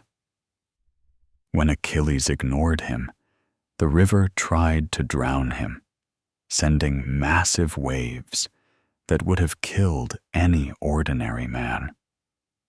Only the intervention of Hephaestus, who sent fire to drive back the water, saved Achilles from a death that would have been ignominious and inappropriate for such a warrior. The gods themselves were drawn into the battle, some fighting on the side of the Greeks, and others on the side of the Trojans. Athena and Ares clashed. Poseidon faced Apollo. Hera confronted Artemis. The earth shook with divine conflict, and mortal men could only cower and wonder at the powers that battled above them. But through all of this, Achilles kept fighting, kept killing, kept pushing toward the moment when he would face Hector. The Trojans, routed by Achilles' fury, fled toward the safety of their city walls. The gates of Troy stood open as the Trojan army poured through them, seeking shelter. But Hector, standing outside, made the decision that would seal his fate. He could not retreat, could not run, while his city burned and his people died. He had killed Patroclus, had taken Achilles' armor, had boasted of his prowess. Now he would face the consequences. Hector stood alone before Troy's gates, waiting for Achilles. His father Priam and his mother Hecuba called to him from the walls, begging him to come inside, to not face Achilles alone. They could see what Hector perhaps could not, that this was not a battle he could win, that Achilles was beyond reason or mercy. But Hector's pride would not let him retreat, and so he stood his ground as Achilles approached. When Achilles finally saw Hector standing there, saw the man who had killed Patroclus wearing the armor that had been stripped from Patroclus's body, something in him transcended human rage entirely. He came at Hector like a god of war, and Hector's courage finally broke. The Trojan prince turned and ran, and Achilles chased him. 3 times they circled the walls of Troy, the greatest Trojan warrior fleeing from the greatest Greek warrior, while all of Troy watched in horror from the walls, and all the Greek army watched in anticipation from the plain. It was a chase that had the quality of nightmare, where no matter how fast Hector ran, Achilles was always right behind him, relentless and terrible. Finally, Athena, who hated Troy and wanted to see it destroyed, intervened. She appeared to Hector in the form of his brother Deiphobus, claiming to have come to stand beside him against Achilles. Believing that he had support, thinking that he would not face Achilles alone, Hector stopped running and turned to fight. The 2 warriors faced each other, and Hector tried to make an agreement. Whoever won, he suggested, should treat the loser's body with respect, should return it to his family for proper burial. But Achilles rejected any such agreement. There would be no honor in this combat, no civilized rules. He intended to kill Hector and then desecrate his body, to deny him the burial rites that would allow his soul to find peace in the underworld.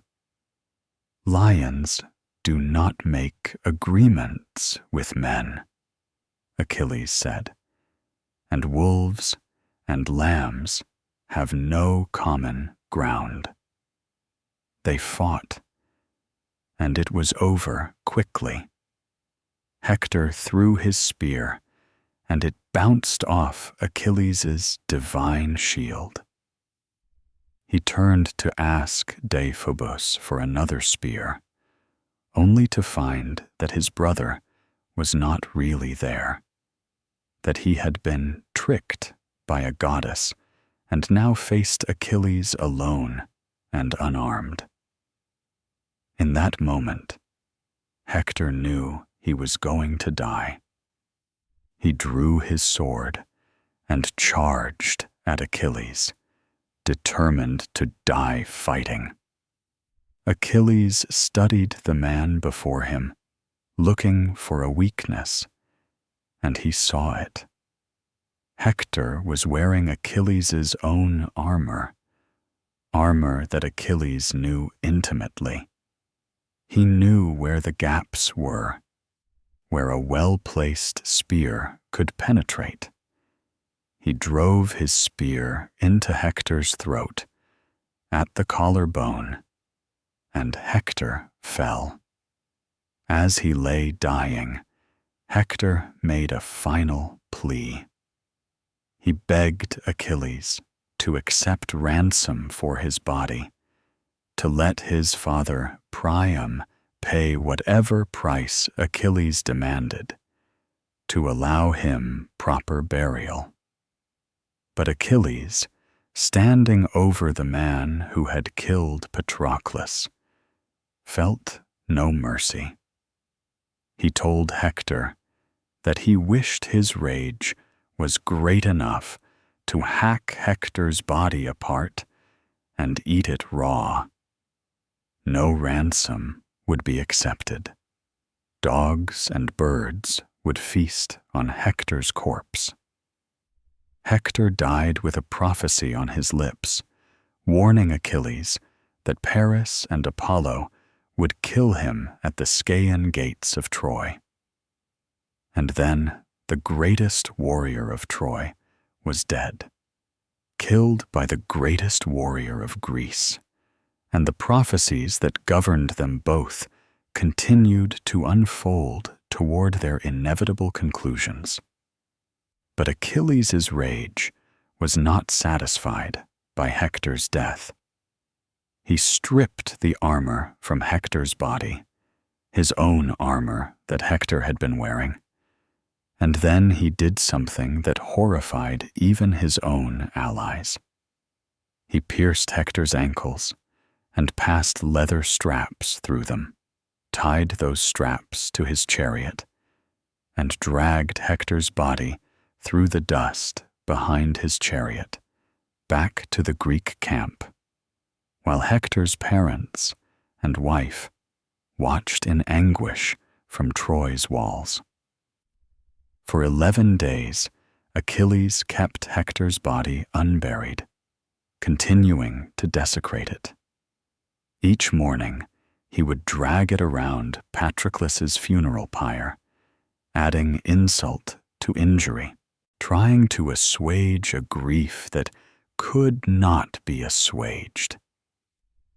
The gods watched this desecration with disapproval, for even in war, even between enemies, certain honors were due to the dead. But Achilles was beyond the reach of such considerations. He had loved Patroclus, and Patroclus was dead, and no amount of vengeance could fill the void that loss had created. Final honors, love beyond death. The funeral rites for Patroclus were the most elaborate that the Greeks had ever conducted, a ceremony that reflected both the honor due to a fallen warrior and the depth of Achilles' love for his companion. But even as these rites were being prepared and performed, even as Achilles tried to give his friend a fitting farewell, it became clear that no ceremony, no matter how grand, could truly address the void that Patroclus's death had created. Achilles spared no expense and no effort in preparing Patroclus's funeral. He commanded that a massive pyre be built, larger than any that had been raised before at Troy. Trees were cut from Mount Ida, and the Greeks labored to create a structure worthy of the man they were honoring. Achilles personally supervised every detail, ensuring that everything was perfect, that no aspect of the traditional rites was neglected. On the day of the funeral, the entire Greek army assembled to pay their respects. Achilles ordered that the Myrmidons drive their chariots 3 times around Patroclus's body in full armor, a military honor reserved for the greatest warriors. The sound of bronze armor and chariot wheels, the war cries of the Myrmidons, created a din that echoed across the plain of Troy, announcing to both gods and men that a hero was being sent to his final rest. Achilles cut a lock of his golden hair, that hair that had never been cut because it had been dedicated to the river god of his homeland, and he placed it in Patroclus's hands. This was a deeply personal gesture, a symbol of his devotion that went beyond all the public honors. That lock of hair, which should have been offered to a river in thanksgiving for a safe return home, would instead accompany Patroclus on his journey to the underworld.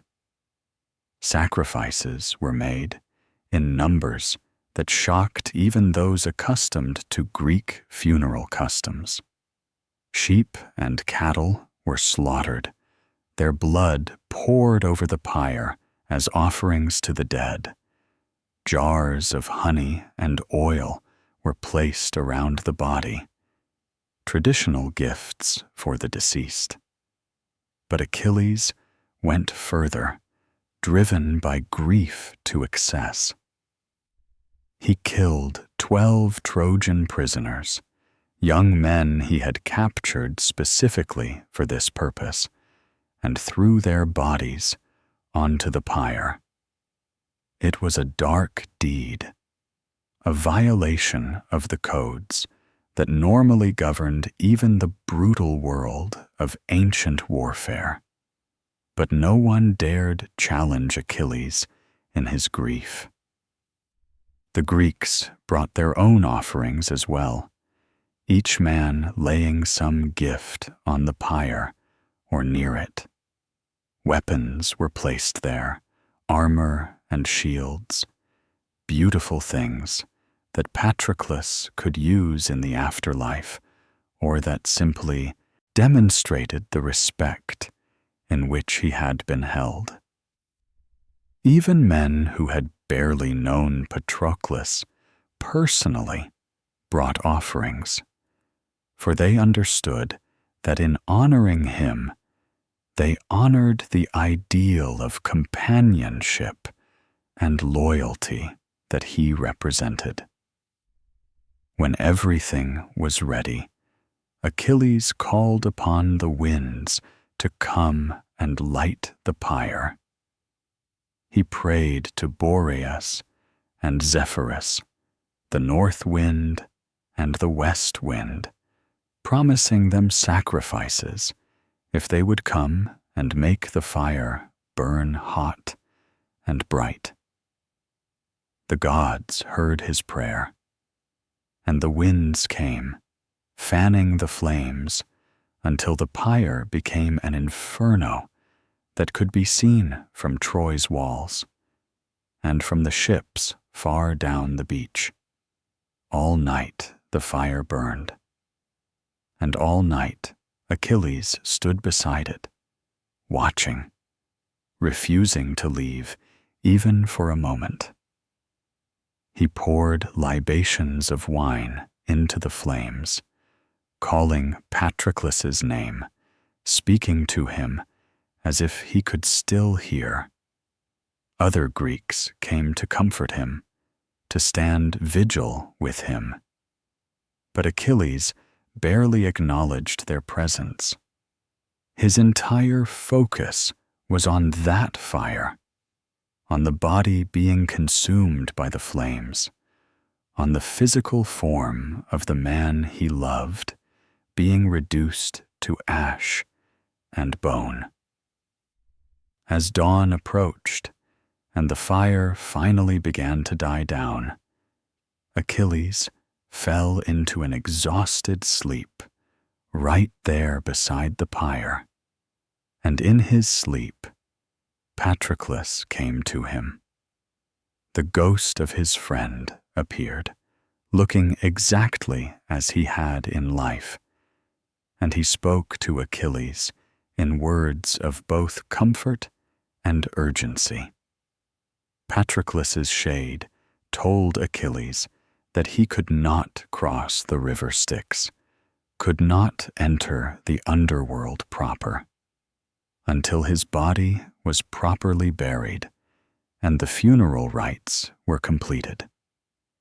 The other shades of the dead kept him at a distance, and he wandered in limbo, unable to find rest. He asked Achilles to complete the burial quickly, to free him from this half-existence between life and death. And then Patroclus said something that would echo through eternity. He asked that when Achilles died, as they both knew he would soon. Their bones should be placed together in the same urn. They had been together in life, sharing everything since they were boys. Let them not be separated in death. Let their remains be mingled together for all time, a physical symbol of the bond that had connected them more deeply than blood or duty or any earthly tie. Achilles, weeping, reached out to embrace the ghost of his friend, but his arms closed on empty air. The shade of Patroclus vanished like smoke, gone back to the realm of shadows, leaving Achilles alone once more. He woke from the dream, calling Patroclus's name, reaching for someone who would never be there again. In the morning, when the pyre had cooled enough to approach, Achilles and the Myrmidons carefully gathered Patroclus's bones from the ashes. They distinguished them from the bones of the sacrificed animals and prisoners, handling them with reverence, washing them in wine, and wrapping them in soft cloth. These precious remains were placed in a golden urn, one of great beauty and value, and that urn was set aside to wait for Achilles' own death, when his bones would be added to it, as Patroclus had requested. A mound was raised over the spot where the pyre had stood, creating a burial marker that would be visible from far across the plain. But Achilles declared that the mound should not be too large yet, for it would need to be expanded later to accommodate his own burial. Even in this, even in the practical details of tomb construction, Achilles was planning for their reunion. With the body cremated and the bones properly stored, it was time for the funeral games, another essential element of ancient Greek burial customs for important persons. These games served multiple purposes. They honored the dead. They allowed the living to demonstrate their own prowess, and they helped the community process grief through ritual athletic competition. Achilles announced the prizes for various contests, and they were lavish beyond anything usually offered at funeral games. For the chariot race, he offered prizes that included a skilled female captive, a mare heavy with foal, and precious metalwork. For boxing, wrestling, foot races, armed combat, discus throwing, archery, and spear throwing, he offered prizes that reflected both his personal wealth and his determination that Patroclus's funeral should be remembered as the greatest ever held. The games themselves became legendary, not just for the quality of the prizes, but for the competitors they drew and the contests they witnessed. The chariot race, always the highlight of funeral games, featured a dramatic competition between the best drivers in the Greek army. Diomedes won, driving with skill that rivaled even Achilles' own, though there was controversy when Menelaus claimed he had been fouled by Antilochus during the race. The boxing match between Epeius and Euryalus was brutal and swift, with Epeius demonstrating such power that Achilles had to intervene to prevent him from killing his opponent. The wrestling match between Odysseus and Ajax the Greater ended in a draw, both men so skilled and so evenly matched that neither could gain a decisive advantage. In the foot race, Odysseus won through cunning, calling on Athena for help when it seemed Ajax would beat him. Achilles himself refereed the contests, awarding prizes and settling disputes with an authority that no one questioned. His judgment was fair and generous. And more than once, he awarded additional prizes to competitors who had performed well even if they hadn't won. When Nestor, too old to compete himself, spoke movingly of victories he had won in his youth, Achilles gave him a prize simply out of respect for his age and his past accomplishments. The armed combat, a duel between Diomedes and Ajax with dulled weapons, was stopped by Achilles before either could be hurt, and he awarded equal prizes to both, recognizing that watching them fight to injury or death would dishonor Patroclus's memory rather than honor it. In the archery contest, Teucer and Meriones competed, with Meriones ultimately winning by promising to sacrifice to Apollo if the god would guide his arrow.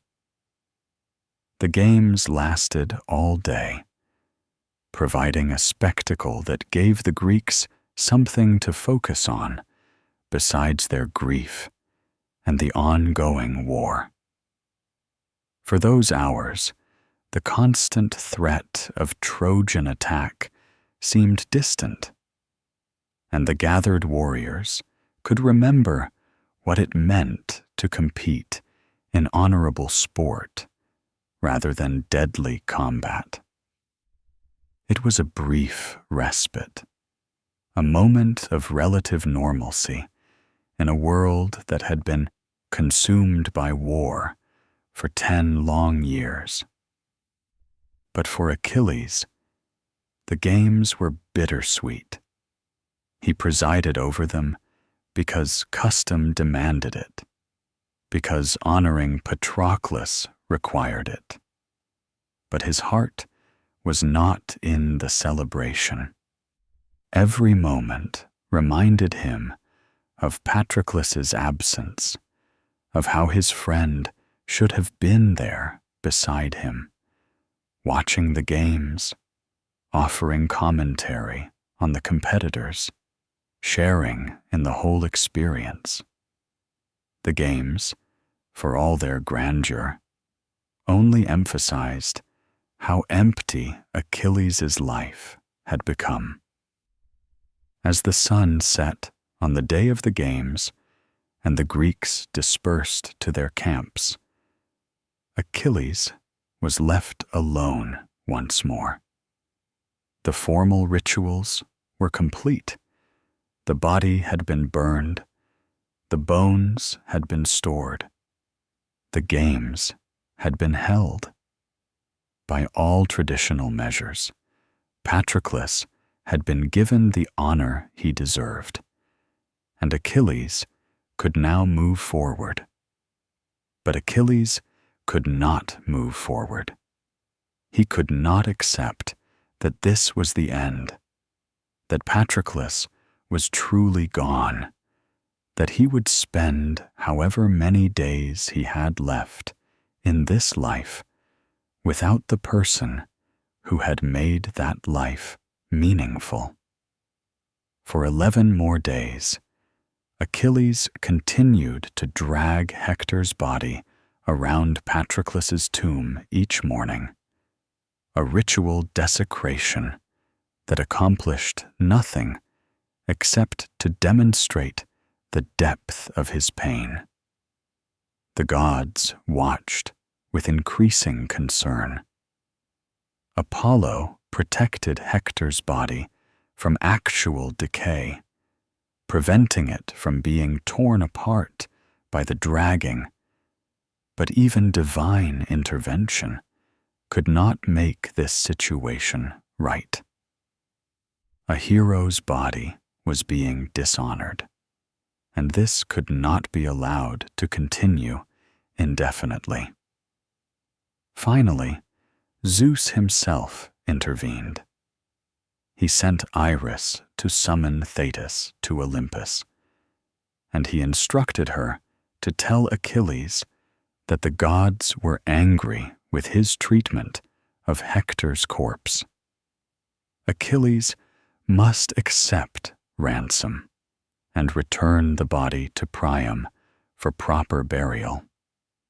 At the same time, Zeus sent Iris to Troy to tell Priam that he should go to Achilles with gifts and ransom, that Achilles would be moved to mercy and would return his son's body. Priam, the aged king of Troy, who had already lost so many sons to this war, prepared to make the journey to the Greek camp alone at night, a journey that was almost certainly suicidal. But his grief for Hector matched Achilles' grief for Patroclus, and he was willing to risk everything for the chance to recover his son's body. Guided by Hermes in disguise, Priam made his way through the Greek lines and entered Achilles' hut. The meeting between Achilles and Priam is one of the most powerful scenes in all of the Iliad, a moment where grief transcends enmity, and two men find common ground in their shared suffering. Priam came before Achilles and did something extraordinary. He knelt and kissed the hands of the man who had killed his son. Those hands that had dealt death to so many Trojans, that had personally ended Hector's life, Priam kissed in supplication. He spoke to Achilles of his own grief, reminded him of his own father Peleus, who would one day receive news of Achilles' death just as Priam now mourned Hector. He spoke of the cruelty of outliving one's children, of watching sons die while the father lived on. He begged Achilles to remember his own humanity, to feel pity, to return Hector's body for proper burial. And Achilles, looking at this old man who had humiliated himself by coming alone into the camp of his enemies, by kissing the hands of his son's killer, felt something crack in the armor of rage that had surrounded him since Patroclus's death. He saw in Priam's grief a mirror of his own suffering. Both of them loved someone who was dead. Both of them faced a future that would be forever diminished by that loss. The circumstances were different. The sides they fought on were different. but the essential experience of devastating loss was the same. Achilles wept, and Priam wept with him. And for a moment, these two enemies shared their grief as human beings who understood suffering. Achilles thought of his own father, whom he would never see again, who would receive news of his death and face old age without the son who should have been there to care for him. Priam thought of all his sons lost in this war, a grief that multiplied Achilles' own loss many times over. They sat together in that hut, enemies who had killed each other's loved ones, and they mourned together. Achilles accepted Priam's ransom, agreed to return Hector's body, and he did more than that. He ordered his servants to wash and prepare the body carefully, out of Priam's sight, so the old king would not have to see the damage that had been done. He personally helped lift Hector's body onto the wagon that Priam had brought, and he promised Priam a truce, time for the Trojans to hold funeral rites for Hector without fear of Greek attack.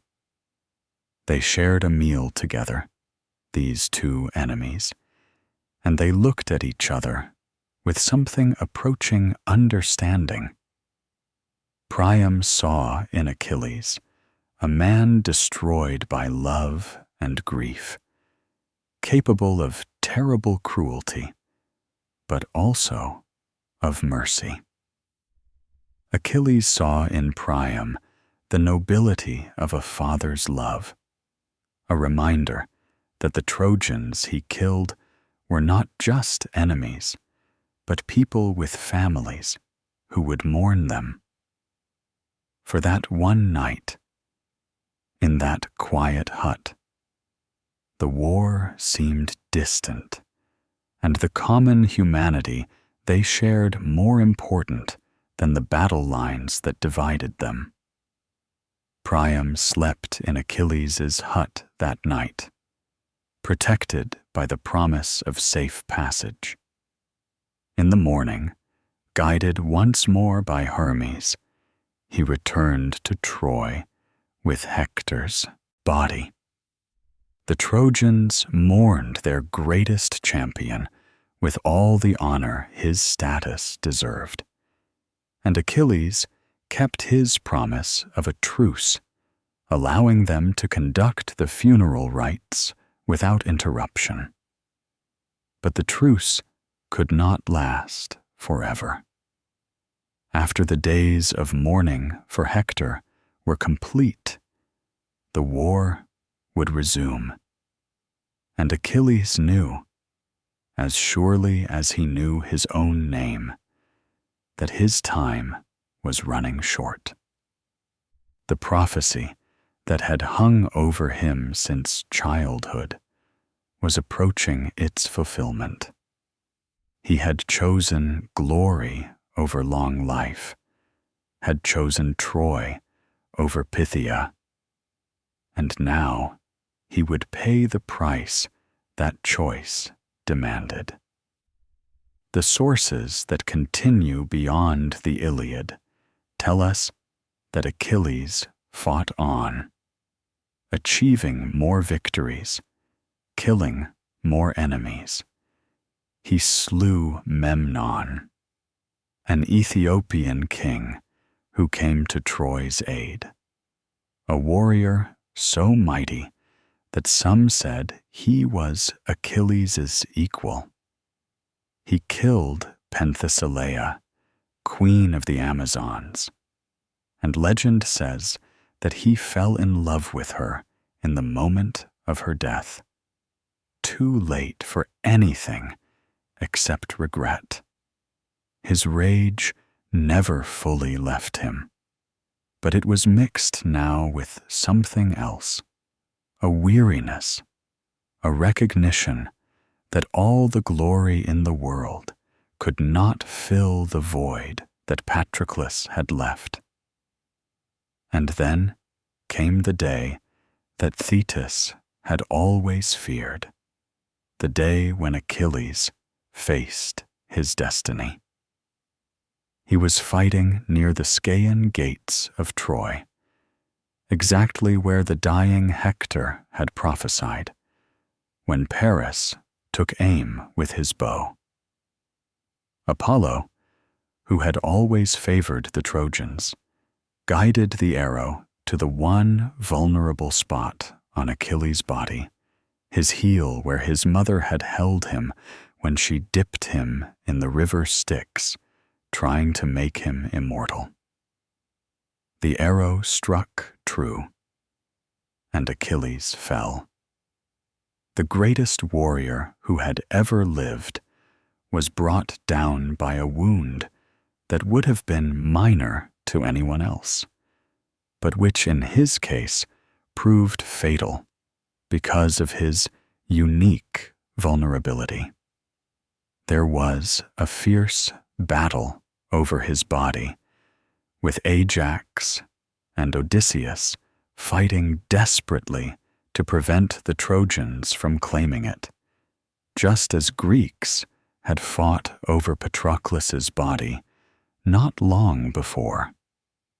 The Greeks succeeded in recovering Achilles' body, and they brought it back to camp for the funeral rites. Thetis came with her sister nymphs, rising from the sea to mourn her son, and their lamentations could be heard across the entire coast.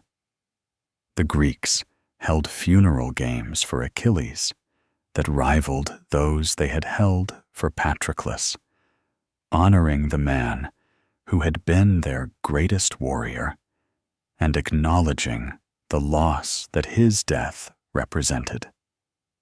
And when they cremated Achilles' body, they kept his request. They gathered his bones from the ashes, and they placed them in the same golden urn that held Patroclus's remains. The bones of the two men mingled together, inseparable in death as they had been inseparable in life, and the urn was buried in a great mound on a headland overlooking the sea. The Trojan War would continue for a short time after Achilles' death, ultimately ending with the infamous trick of the wooden horse and the sack of Troy.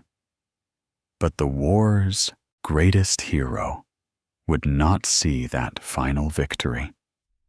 He had died as the prophecy had foretold, young and glorious, his name destined to echo through the ages, but without the satisfaction of seeing Troy fall, or of returning home to his father's kingdom. Yet in the Greek understanding of the afterlife, death was not quite the end. Souls went to the underworld, to the realm of Hades, where they existed as shades, pale shadows of their living selves. When Odysseus journeyed to the underworld and met Achilles' shade, he tried to console him by reminding him of his glory, of how he had been honored above all men in life, and was honored even in death. But Achilles rejected that consolation, saying he would rather be the lowliest slave among the living than the greatest king among the dead. The shade of Achilles asked about his father, about his son Neoptolemus, who had been born from a liaison with a woman on Skyros before Achilles went to Troy. He asked about the living, showing that even death had not freed him from caring about the world he had left behind. But did he ask about Patroclus? The ancient sources do not tell us, but it is hard to imagine he did not. In the underworld, as in life, surely Patroclus remained his primary concern, the one soul he would seek above all others. Some later traditions, not part of the original Homeric poems, tell of Achilles and Patroclus dwelling together in the Elysian fields, the paradise reserved for heroes, where they could spend eternity in each other's company. Whether that tradition reflects ancient belief or later romantic imagination, it speaks to the fundamental understanding that these two souls belonged together, that their bond transcended the boundaries between life and death. Epilogue. An eternal bond. The story of Achilles and Patroclus has echoed through more than 3,000 years of human culture, resonating with each generation that encounters it, because it speaks to something timeless about love and loss, about the bonds that define us and the grief that can unmake us.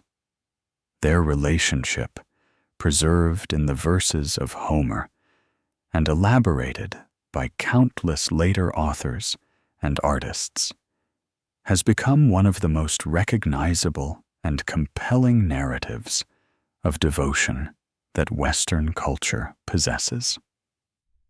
The ancient Greeks themselves debated the nature of Achilles and Patroclus's relationship. Homer never explicitly defines it, leaving readers to interpret the intensity of their bond through their actions and emotions rather than through labels. Later, Greek authors and philosophers had different views. Some, like Aeschylus in his lost play The Myrmidons, portrayed them as lovers in the physical sense. Plato, in his Symposium, has his characters debate which of them was the older and which the younger, the lover and the beloved, according to Greek conventions about such relationships. What all ancient commentators agreed on was that the bond between Achilles and Patroclus represented something extraordinary, something worthy of admiration and emulation. Whether they called it love or friendship or both, whether they interpreted it as physical intimacy or spiritual communion, they recognized that Achilles and Patroclus demonstrated the highest form of human connection, where two people become so essential to each other that losing one devastates the other entirely. The Romans, inheriting Greek culture, transmitted the story of Achilles and Patroclus throughout their empire. Medieval authors, working within Christian frameworks that complicated the portrayal of pagan heroes, and especially complicated the portrayal of same-sex relationships, sometimes struggled with how to present their bond. Some emphasized their friendship and martial companionship while downplaying the more intimate aspects that ancient sources had suggested. Others ignored or actively denied the possibility that their relationship included physical love, despite clear suggestions to that effect in ancient sources. Yet the story survived through all these transformations, all these reinterpretations, because its essential emotional truth remained powerful, regardless of how later cultures chose to categorize it. Achilles' grief for Patroclus, his transformation from warrior to berserker to broken mourner, speaks to anyone who has ever loved deeply and lost profoundly. The fact that they requested their bones be mingled together, that even in death they wanted to remain united, conveys a devotion that transcends cultural boundaries and resonates with universal human experiences of attachment and loss, Renaissance and Enlightenment. Artists found inspiration in their story, creating paintings and sculptures that depicted key moments. Achilles, arming Patroclus. Achilles mourning over Patroclus's body, their farewell, before Patroclus went to battle. These artworks often emphasized the physical beauty of both men, particularly Achilles, whose godlike appearance was a constant theme in ancient sources. But they also captured the emotional intensity of their relationship, the tenderness alongside the tragedy. The Romantic era brought renewed interest in powerful emotions and transcendent relationships, and Achilles and Patroclus fit perfectly into romantic sensibilities about the nobility of intense feelings and the tragedy of early death. Poets and novelists of the period found in their story a vehicle for exploring themes of devotion, sacrifice, and the costs of glory that aligned with romantic ideals about the superiority of emotional truth over social convention. In the modern era, as societies have gradually become more accepting of diverse forms of love, the story of Achilles and Patroclus has been reclaimed by those who see in it validation of same-sex relationships in the ancient world. Modern scholars have examined ancient sources more carefully, noting the ways that ancient Greek culture understood same-sex love differently than later Christian cultures did, and recognizing that many ancients explicitly viewed Achilles and Patroclus as lovers without seeing anything shameful in that designation. Contemporary authors have retold their story for modern audiences, most notably Madeline Miller in her novel The Song of Achilles, which presents their relationship as a romantic and physical love story from childhood through tragedy. Such retellings resonate with modern readers because they foreground the emotional connection that was always central to the story, even when earlier eras tried to obscure it or reinterpret it through their own cultural lenses. But beyond debates about the exact nature of their relationship, beyond questions of how to categorize their bond, the story of Achilles and Patroclus endures because it captures something essential about human experience. It shows us that even the strongest warrior in the world can be vulnerable, that physical power means nothing compared to emotional connection, that losing someone you love can break you more completely than any enemy's weapon ever could. Their story reminds us that glory and fame, those things that Achilles chose over a long life, are cold comfort in the face of personal loss. When Patroclus died, all of Achilles' victories, all his fame, all his divine heritage could not fill the void. He would have traded everything he had accomplished for one more day with the person he loved. It is a truth that resonates across the centuries, that love matters more than achievement, that human connection is worth more than immortal fame. We see in Achilles' grief a mirror of our own potential for devastation when we lose those closest to us. The intensity of his mourning, his inability to be comforted, his rage at the injustice of death itself.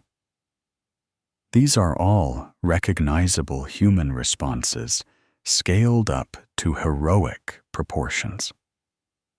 Homer was showing us what grief looks like when experienced by someone who feels everything more intensely than ordinary people. But the underlying emotions are the same ones that any bereaved person experiences. The story also speaks to the tragedy of young death, the particular cruelty of a life cut short before it could be fully lived. Patroclus and Achilles were both young when they died, robbed of the long lives they might have shared, the peace they might have found after the war, the aging together that might have been theirs in some kinder world.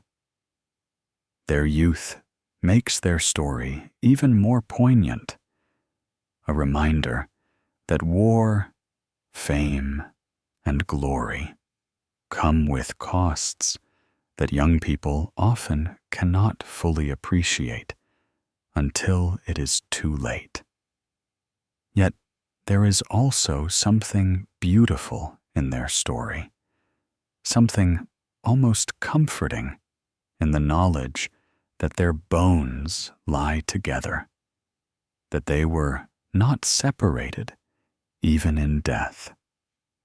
Their request to be buried together speaks to a belief that whatever bonds we form in life persist somehow beyond death, that love creates connections that transcend mortality.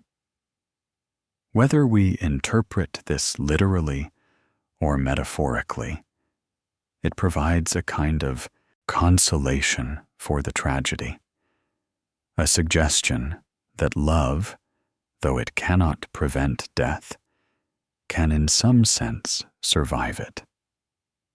As we reach the end of their story, as you drift toward sleep with these ancient voices still echoing in your mind, consider what Achilles and Patroclus represent for your own life. Their story asks us to think about who we love most deeply, who we would mourn most profoundly if we lost them. It reminds us that time with those we love is precious and limited, that we should not let pride or anger or the pursuit of glory distance us from those who matter most. Their story also invites us to recognize love in all its forms, to honor deep connections between people, regardless of how we might label those connections. Whether we see Achilles and Patroclus as friends or lovers or something that transcends both categories, we can recognize in their bond the kind of profound connection that makes life meaningful, that gives us something worth fighting for, worth living for, worth grieving for. In the end, the story of Achilles and Patroclus is not really about war or heroes or ancient Greece. It is about love in all its joy and terror. It is about finding someone who becomes so essential to you that their loss unmakes you.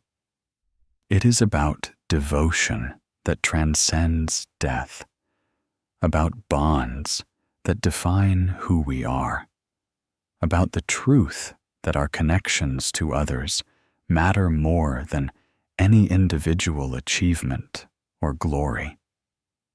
As sleep takes you tonight, let their story stay with you. Let it remind you to cherish those you love while you have them. Let it encourage you to be honest about the depth of your feelings, to not let pride or fear prevent you from showing those who matter most how much they mean to you. Let it comfort you. If you have lost someone you loved deeply, with the knowledge that such grief is the price of such love, and that the love was worth the price. Achilles and Patroclus lived more than 3,000 years ago, if they lived at all. But their story survives because it speaks truth about the human heart, about love and loss and the bonds that make us who we are. May their story stay with you. May it touch your dreams with its beauty and its tragedy. And may you wake remembering that to love deeply, even knowing that loss is inevitable, is one of the most heroic things any person can do. If you enjoyed this journey through ancient myth and eternal love, please like this video and subscribe to Myths of the Night for more stories from the ancient world. Thank you for spending this time with me, exploring the tale of two souls who found each other and refused to be separated, even by death itself. Sleep well, and may your dreams be touched by the kind of love that echoes through eternity.